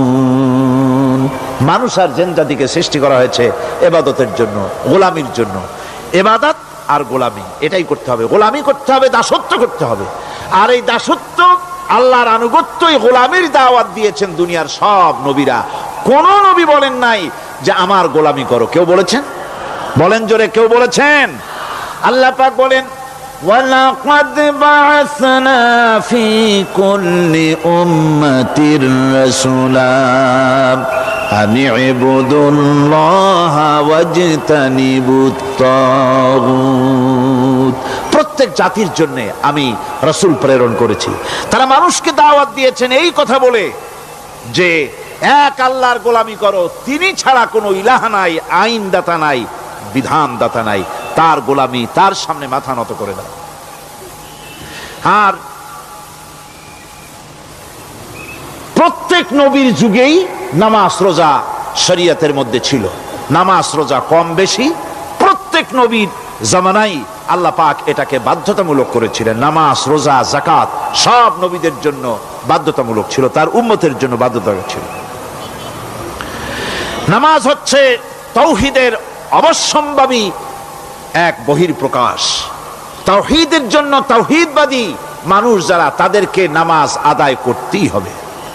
আকীদা বিশ্বাসের দিক থেকে তাওহীদ যদি হয় পুরা দ্বীনের মূল উৎস, তাহলে আমলের দিক থেকে নামাজ হচ্ছে পুরা দ্বীনের মূল ভিত্তি। নামাজ হচ্ছে আমলের মূল ভিত্তি। এর বাস্তবায়ন ছাড়া দ্বীন পূর্ণ হয় না।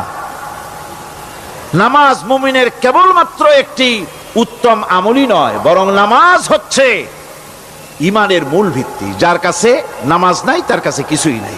রাসূল করিম সাল্লাল্লাহু আলাইহি ওয়াসাল্লাম বলেছেন যে নামাজ যে ব্যক্তি পড়ে না, আল্লাহ পাকের সাথে তার কোনো সম্পর্ক বাকি থাকে না। সুতরাং এই নামাজটা হচ্ছে এই যে একমাত্র একাগ্র চিত্তে আদবের সাথে আল্লাহর সামনে রুজু হয়ে যাওয়া। কোরআনে কারীম বলছে মুনিবিনা ইলাইহি ওয়াত্তাকুহু ওয়াকিমুস সালাতা ওয়া লা তাকুনু মিনাল মুশরিকিন। তোমরা আল্লাহর দিকে রুজু হয়ে যাও এবং তাকে ভয় করে অন্যায় কাজ থেকে বিরত থাকো, আর নামাজ কায়েম করো, মুশরিকদের অন্তর্ভুক্ত হয়ে যেও না। নামাজ কায়েম করা, নামাজের আদেশ কোরআনে কারীমের মধ্যে আল্লাহ পাক বহু জায়গায় করেছেন। ঈমানের পর নামাজই হচ্ছে সবচেয়ে বড় জরুরি। একজন মানুষ ঈমান আনলো, যেমন কালকে একজন ঈমান এনেছে, ঈমান আনার সাথে সাথে তার প্রথম কাজ কি বলুন? বলেন প্রথম কাজ কি? ফজরের নামাজের আগে একজন ইসলাম কবুল করলেন, তার প্রথম দায়িত্ব নামাজকে আদায় করে দেওয়া, ফজরের নামাজ পড়া। জোহরের আগেই কেউ ঈমান আনলো, তার প্রথম দায়িত্ব জোহরের নামাজ আদায় করা। আসরের নামাজের আগে ঈমান এনেছে, তার প্রথম দায়িত্ব হলো আসরের নামাজ আদায় করা।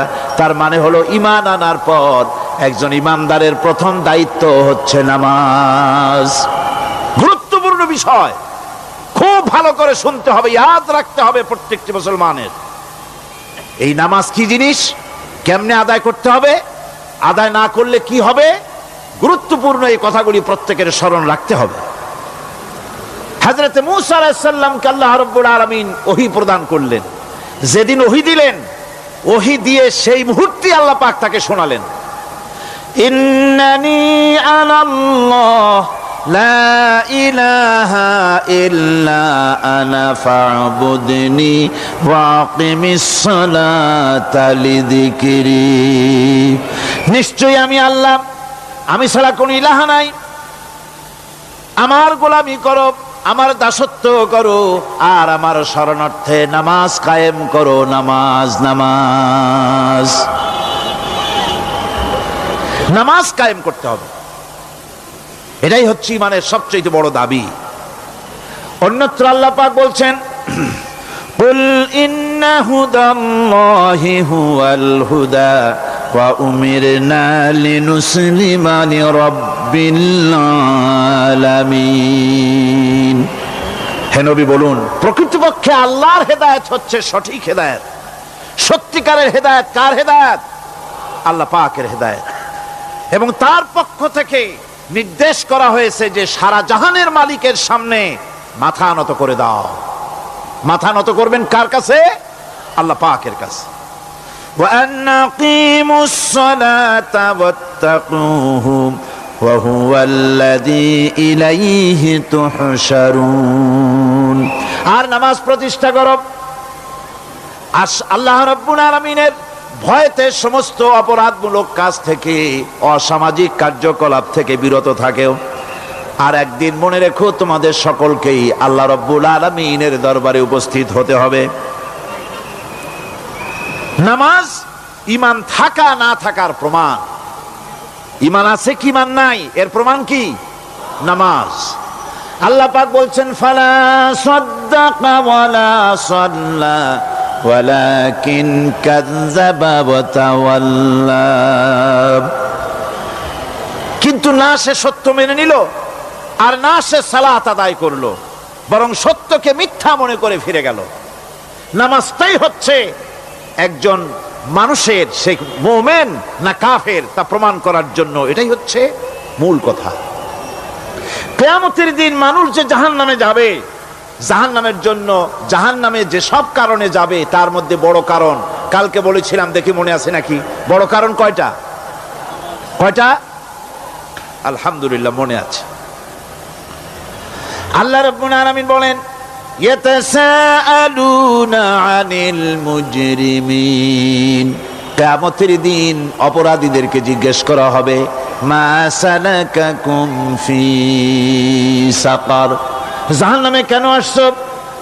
জবাবে তারা বলবে, قالوا لم نك من المصلين ولم نك نطعم المسكين নামাজ পড়ি নাই আর এতিম মিসকিনদের খেতে দেই নাই, এই কারণেই জাহান্নামে এসেছি। কল নাউযুবিল্লাহ।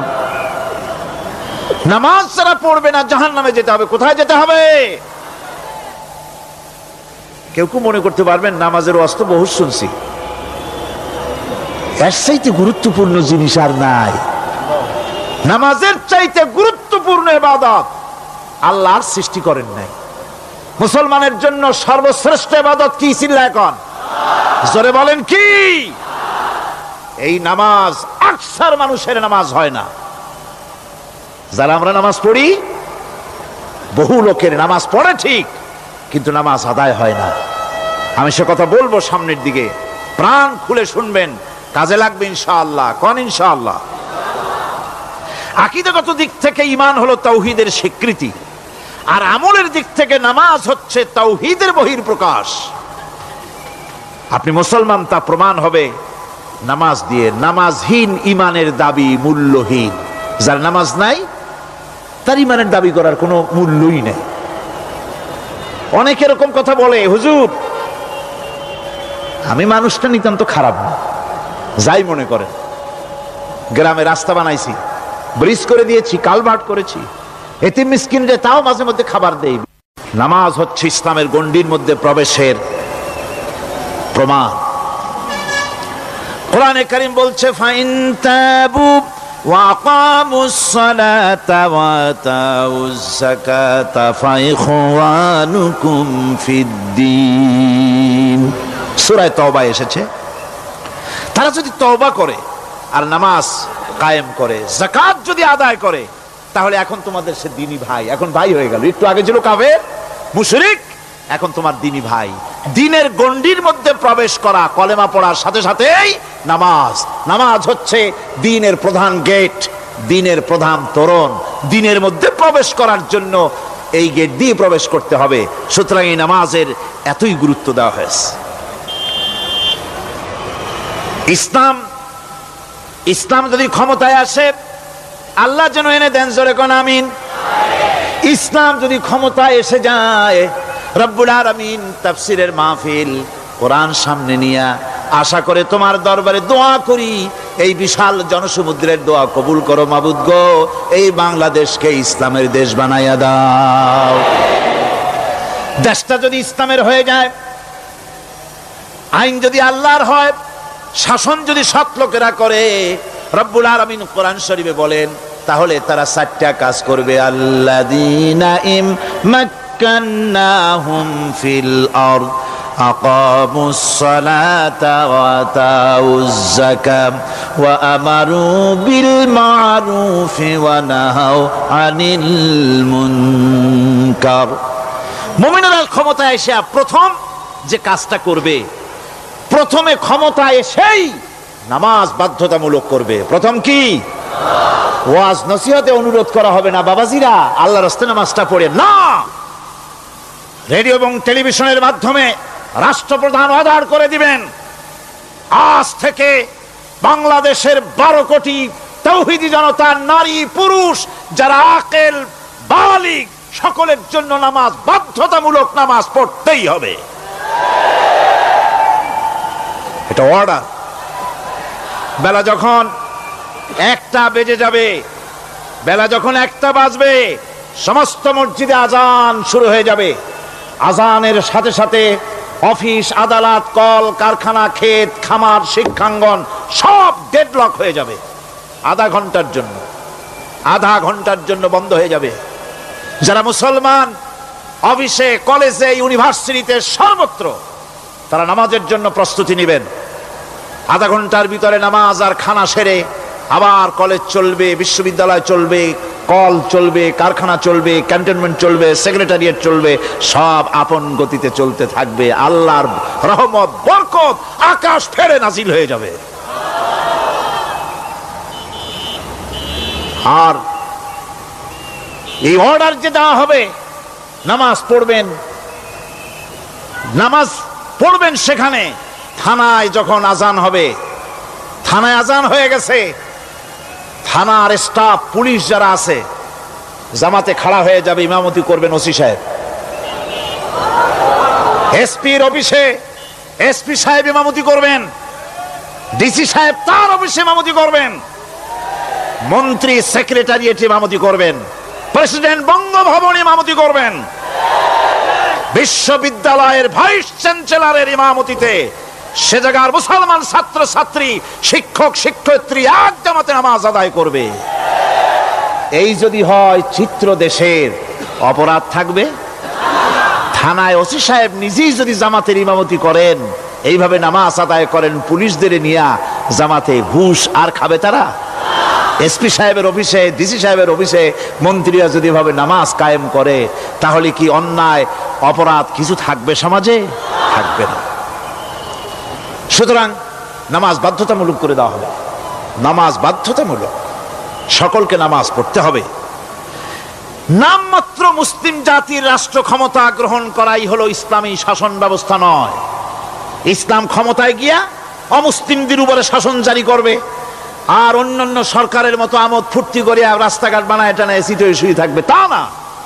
রাস্তা হবে, ঘাট হবে, কলেজ হবে, সব হবে, কিন্তু যারা মুসলমান তাদেরকে নামাজ পড়তে হবে। গোটা জনগণকে শাসক আর শাসিত উভয় গোলাম হবে আল্লাহ। উভয় গোলাম হবে কার? তখন প্রেসিডেন্টের বাবার ক্ষমতা নাই নিজের কোন আইন চালু করে, পার্লামেন্টের বাবার ক্ষমতা নাই ইসলামের বিরুদ্ধে টু শব্দটি করতে পারে। সেখানে শাসক আর শাসিত,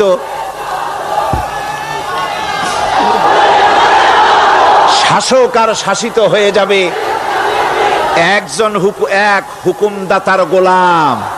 সেই হুকুমদাতাকে ইনিল হুকমু ইল্লা লিল্লাহ আলা লাহুল খালকু ওয়াল আমর।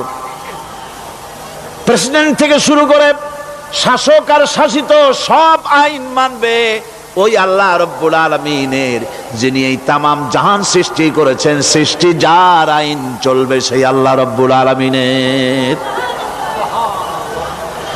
এবং তার আইনের সার্বিক অনুসরণ করে চলতে হবে সকলকে। এক কথায় ইসলামী সরকারের সমস্ত ক্ষমতা ব্যয় হবে নামাজ কায়েম করা আর যাকাত আদায় করার ব্যাপারে।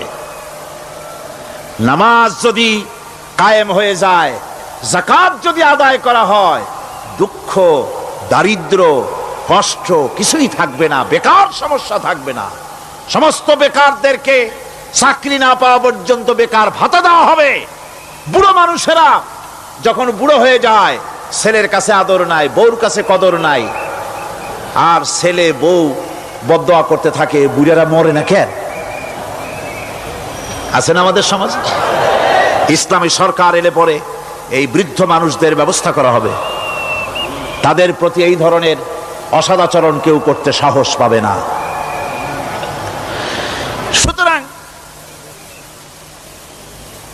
নামাজ প্রতিষ্ঠা এবং যাকাত আদায় হলেই সমাজের অন্যায় অবিচার যা আছে তার 12 আনাই বিলুপ্ত হয়ে যাবে। কোন আলহামদুলিল্লাহ। তখন চাকরিতে প্রমোশন হবে নামাজের ভিত্তিতে। এখন প্রমোশন হয় কে কত ঘুষ খাইতে পারে, কে কত সরকারের দালালি করে বিবেকের বিরুদ্ধে বিরোধী দলকে বেশি করে পেটাতে পারে, এর উপরে ভিত্তি করে প্রমোশন হয়। ইসলামী সরকার যখন আসবে, ইসলামী সরকার যখন প্রতিষ্ঠিত হয়ে যাবে, তখন চাকরির প্রমোশন নির্ভর করবে তার সুন্দর চরিত্র আর নামাজের পাবন্দির উপরে ভিত্তি করে। সমাজে দুঃখ দুর্দশা থাকবে, যেরকম থাকবে থাকবে না। আমার ভাইয়েরা, নামাজ হচ্ছে আল্লাহ রাব্বুল আলামিনের সাহায্য লাভের একমাত্র মাধ্যম। আল্লাহর কাছে যদি সাহায্য পেতে চাই তাহলে নামাজ লাগবে। লাগবে কি কোন? وَلَقَدْ أَخَذَ اللَّهُ مِيثَاقَ بَنِي إِسْرَائِيلَ وَبَعَثْنَا مِنْهُمُ 12 نَقِيًّا وَقَالَ اللَّهُ إِنِّي مَعَكُمْ লাইন আকামতুমুস সালাম। আল্লাহ পাক বলেন, বনি ইসরাইলদের নিকট আমি ওয়াদা নিয়েছিলাম, তোমরা যদি মানুষদেরকে অসামাজিক কার্যকলাপ থেকে যদি তোমরা ফিরাইতে পারো, মানুষদেরকে অসামাজিক কার্যকলাপ থেকে তোমরা ফিরাবে। 12টা গোত্রের জন্য 12 জন নকিব নির্দিষ্ট করে দেওয়া হলো, তাদের দায়িত্ব দেওয়া হলো। মানুষদেরকে, সমাজের লোকদেরকে অন্যায় কাজ থেকে তারা ফিরাবে, ভালো ভালো কাজ করার জন্য তাদেরকে আদেশ করবে, অসামাজিক অধর্মীয় কাজ থেকে বাঁচাবার চেষ্টা করবে। এইটা যদি তোমরা করো তাহলে আমি তোমাদের সাথে আছি। শর্ত হলো একটা, তোমাদেরকে নামাজ কায়েম করতে হবে। নামাজ যদি কায়েম করো আমার মদদ তোমাদের জন্য অবধারিত হবে। নামাজ প্রতিষ্ঠা করলেই আল্লাহর সাহায্য লাভ করা যায় জীবনের সকল ক্ষেত্রে। নামাজ হচ্ছে অপকর্মের প্রতিবন্ধক। নামাজ পড়লে অন্যায় কাজ থেকে বাঁচার পথ। অন্যায় থেকে বাঁচাই কিসে? নামাজ। আল্লাহ রাব্বুল আলামিন বলেন, উতলু মা উহিয়া ইলাইকা মিনাল কিতাবি ওয়া আকিমিস সালাম ইন্নাস সালাতা তানহা আনিল ফাহশাই ওয়াল মুনকার। হে নবী, এই কিতাব তেলাওয়াত করো, যা তোমার প্রতি অবতীর্ণ করা হয়েছে, এই কিতাব তেলাওয়াত করো আর নামাজকে প্রতিষ্ঠা করো। নিঃসন্দেহে নামাজ মানুষকে পাপাচার থেকে বাঁচায়া দেয়। অশ্লীলতা, পাপাচার থেকে মানুষকে বাঁচায় কে? জোরে চিল্লায় কোন কে? নামাজ। এই নামাজ মানুষকে অন্যায় কাজ থেকে বাঁচায় দেয়। নামাজ যে মানুষকে অন্যায় কাজ থেকে বাঁচায়, কেমনে বাঁচায়? আমরা যে নামাজ পড়ি, এই নামাজে তো আমাদেরকে অন্যায় কাজ থেকে বাঁচাইতে পারে না। নামাজি বহুত মানুষ আছে অন্যায় করে, করে কিনা কোন? না করে না?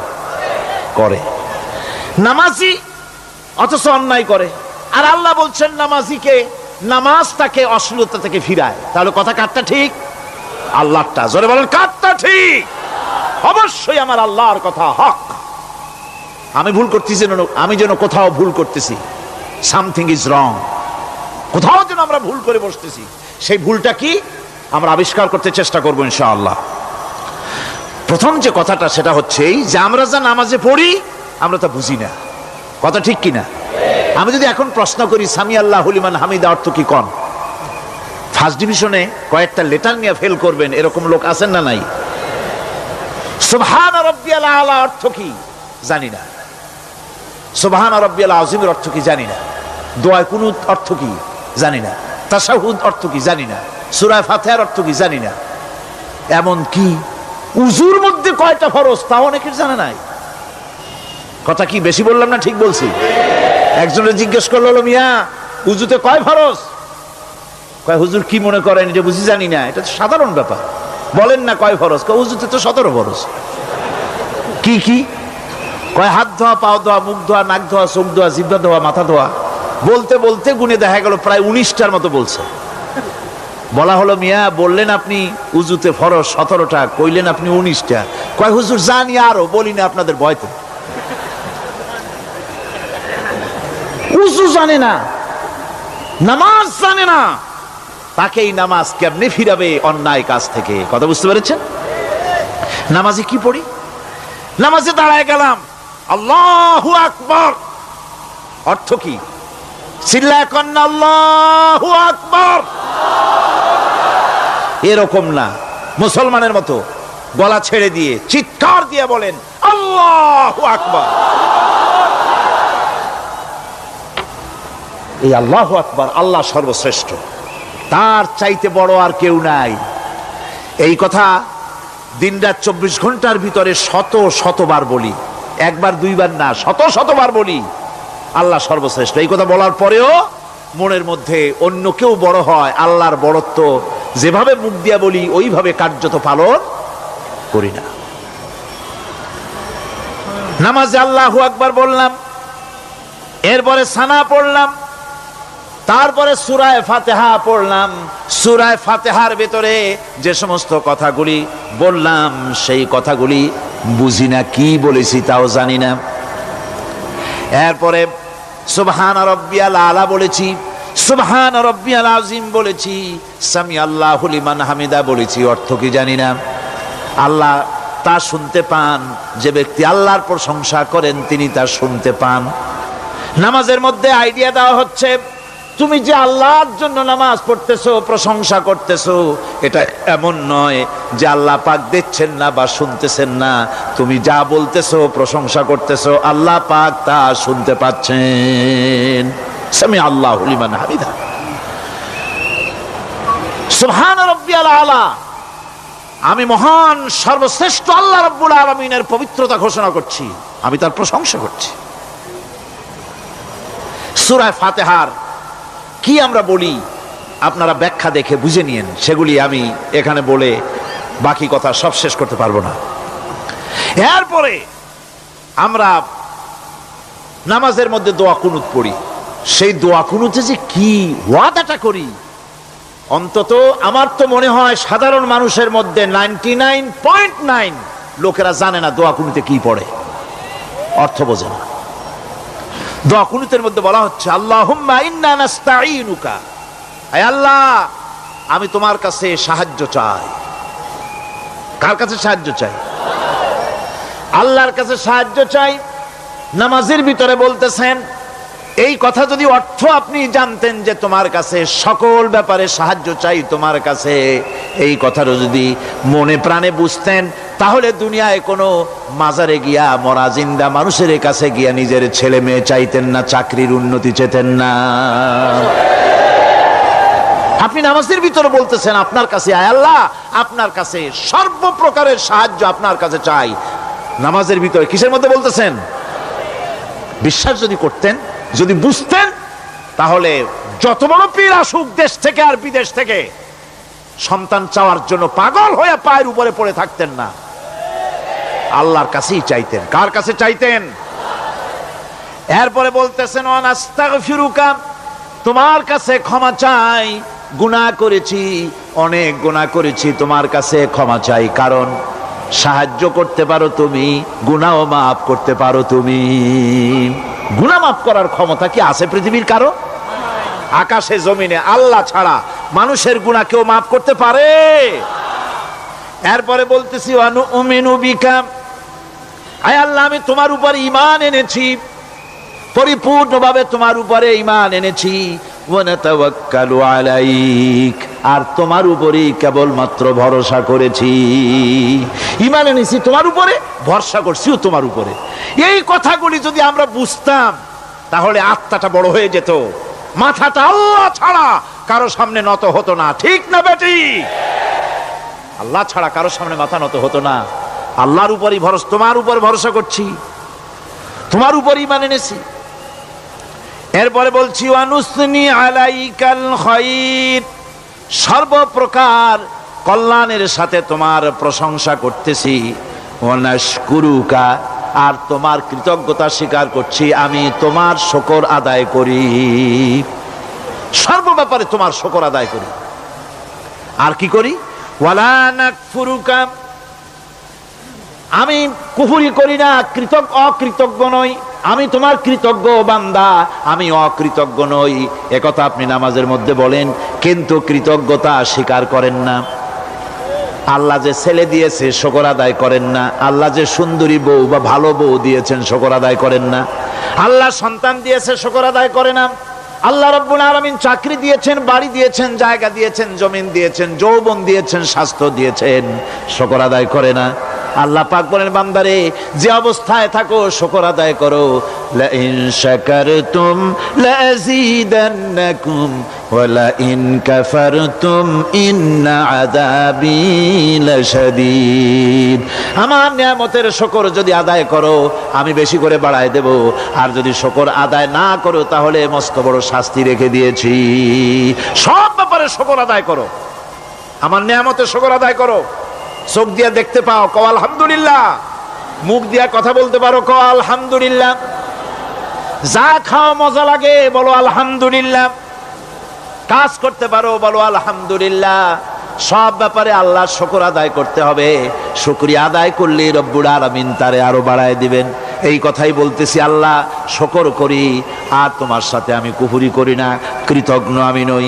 ওয়া নাখলাউ ওয়া নাতরুকু মান ইয়াফজুরুকা, আর আমি ওয়াদা করতেছি এই কথা, তোমার সাথে যারা প্রকাশ্য দুশ্মনী করে, যারা প্রকাশ্য গুনার মধ্যে লিপ্ত আছে আর তোমার সাথে দুশ্মনী করে, ওদের সাথে আমার সমস্ত সম্পর্ককে ছিন্ন করে দিলাম। দেখছেন নামাজে কি কইলেন আপনি? আপনি নামাজে কত বড় কথা বললেন, ওয়া নাতরুকু মান ইয়াফজুরুকা। আয় আল্লাহ, আমি ওয়াদা করছি তোমার সাথে যারা দুশ্মনী করে, যারা প্রকাশ্য গুনাহ করে, তাদেরকে আমি পরিত্যাগ করছি, তাদের সাথে আমার কোনো সম্পর্ক নাই। এই কথা বলার পরে আপনার সম্পর্ক কার সাথে একটু চিন্তা করেন তো। আপনার বন্ধু কারা? ইলেকশন আসলে ভোট দেন কাদেরকে? কাদের চা খাওয়ান, কাদের চান্দা দেন? একটু চিন্তা করেন, অঙ্কের সাথে মিলায় নেন। তাহলে দেখুন, মুখে বলে এক কথা, কাজে করে আর একটা। আরে কি কয়? চিল্লায় কোন? আরে কি কয়? আর এই মুনাফিকি করতেছেন কার সাথে? আল্লাহর সাথে। কোন নাউজুবিল্লাহ।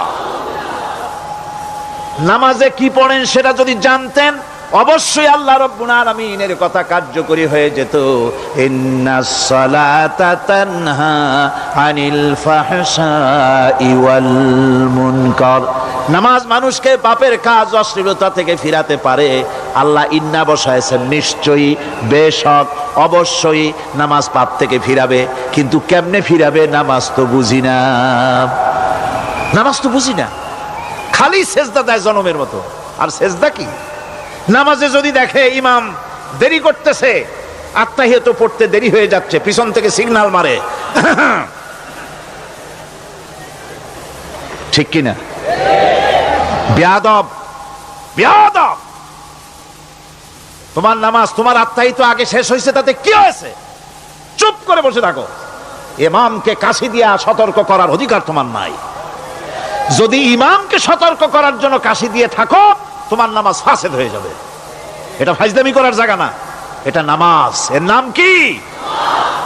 ধীরে সুস্থে নামাজ পড়তে হবে। অনেকে মসজিদটালে মনে করে জেলখানা, ঢুকতে যত দেরি, বেরোতে পারলে যেন বাসে যান ছটফট করে। সিনেমার মধ্যে গিয়ে ঘন্টার পর ঘন্টা বসে থাকে, খারাপ লাগে না?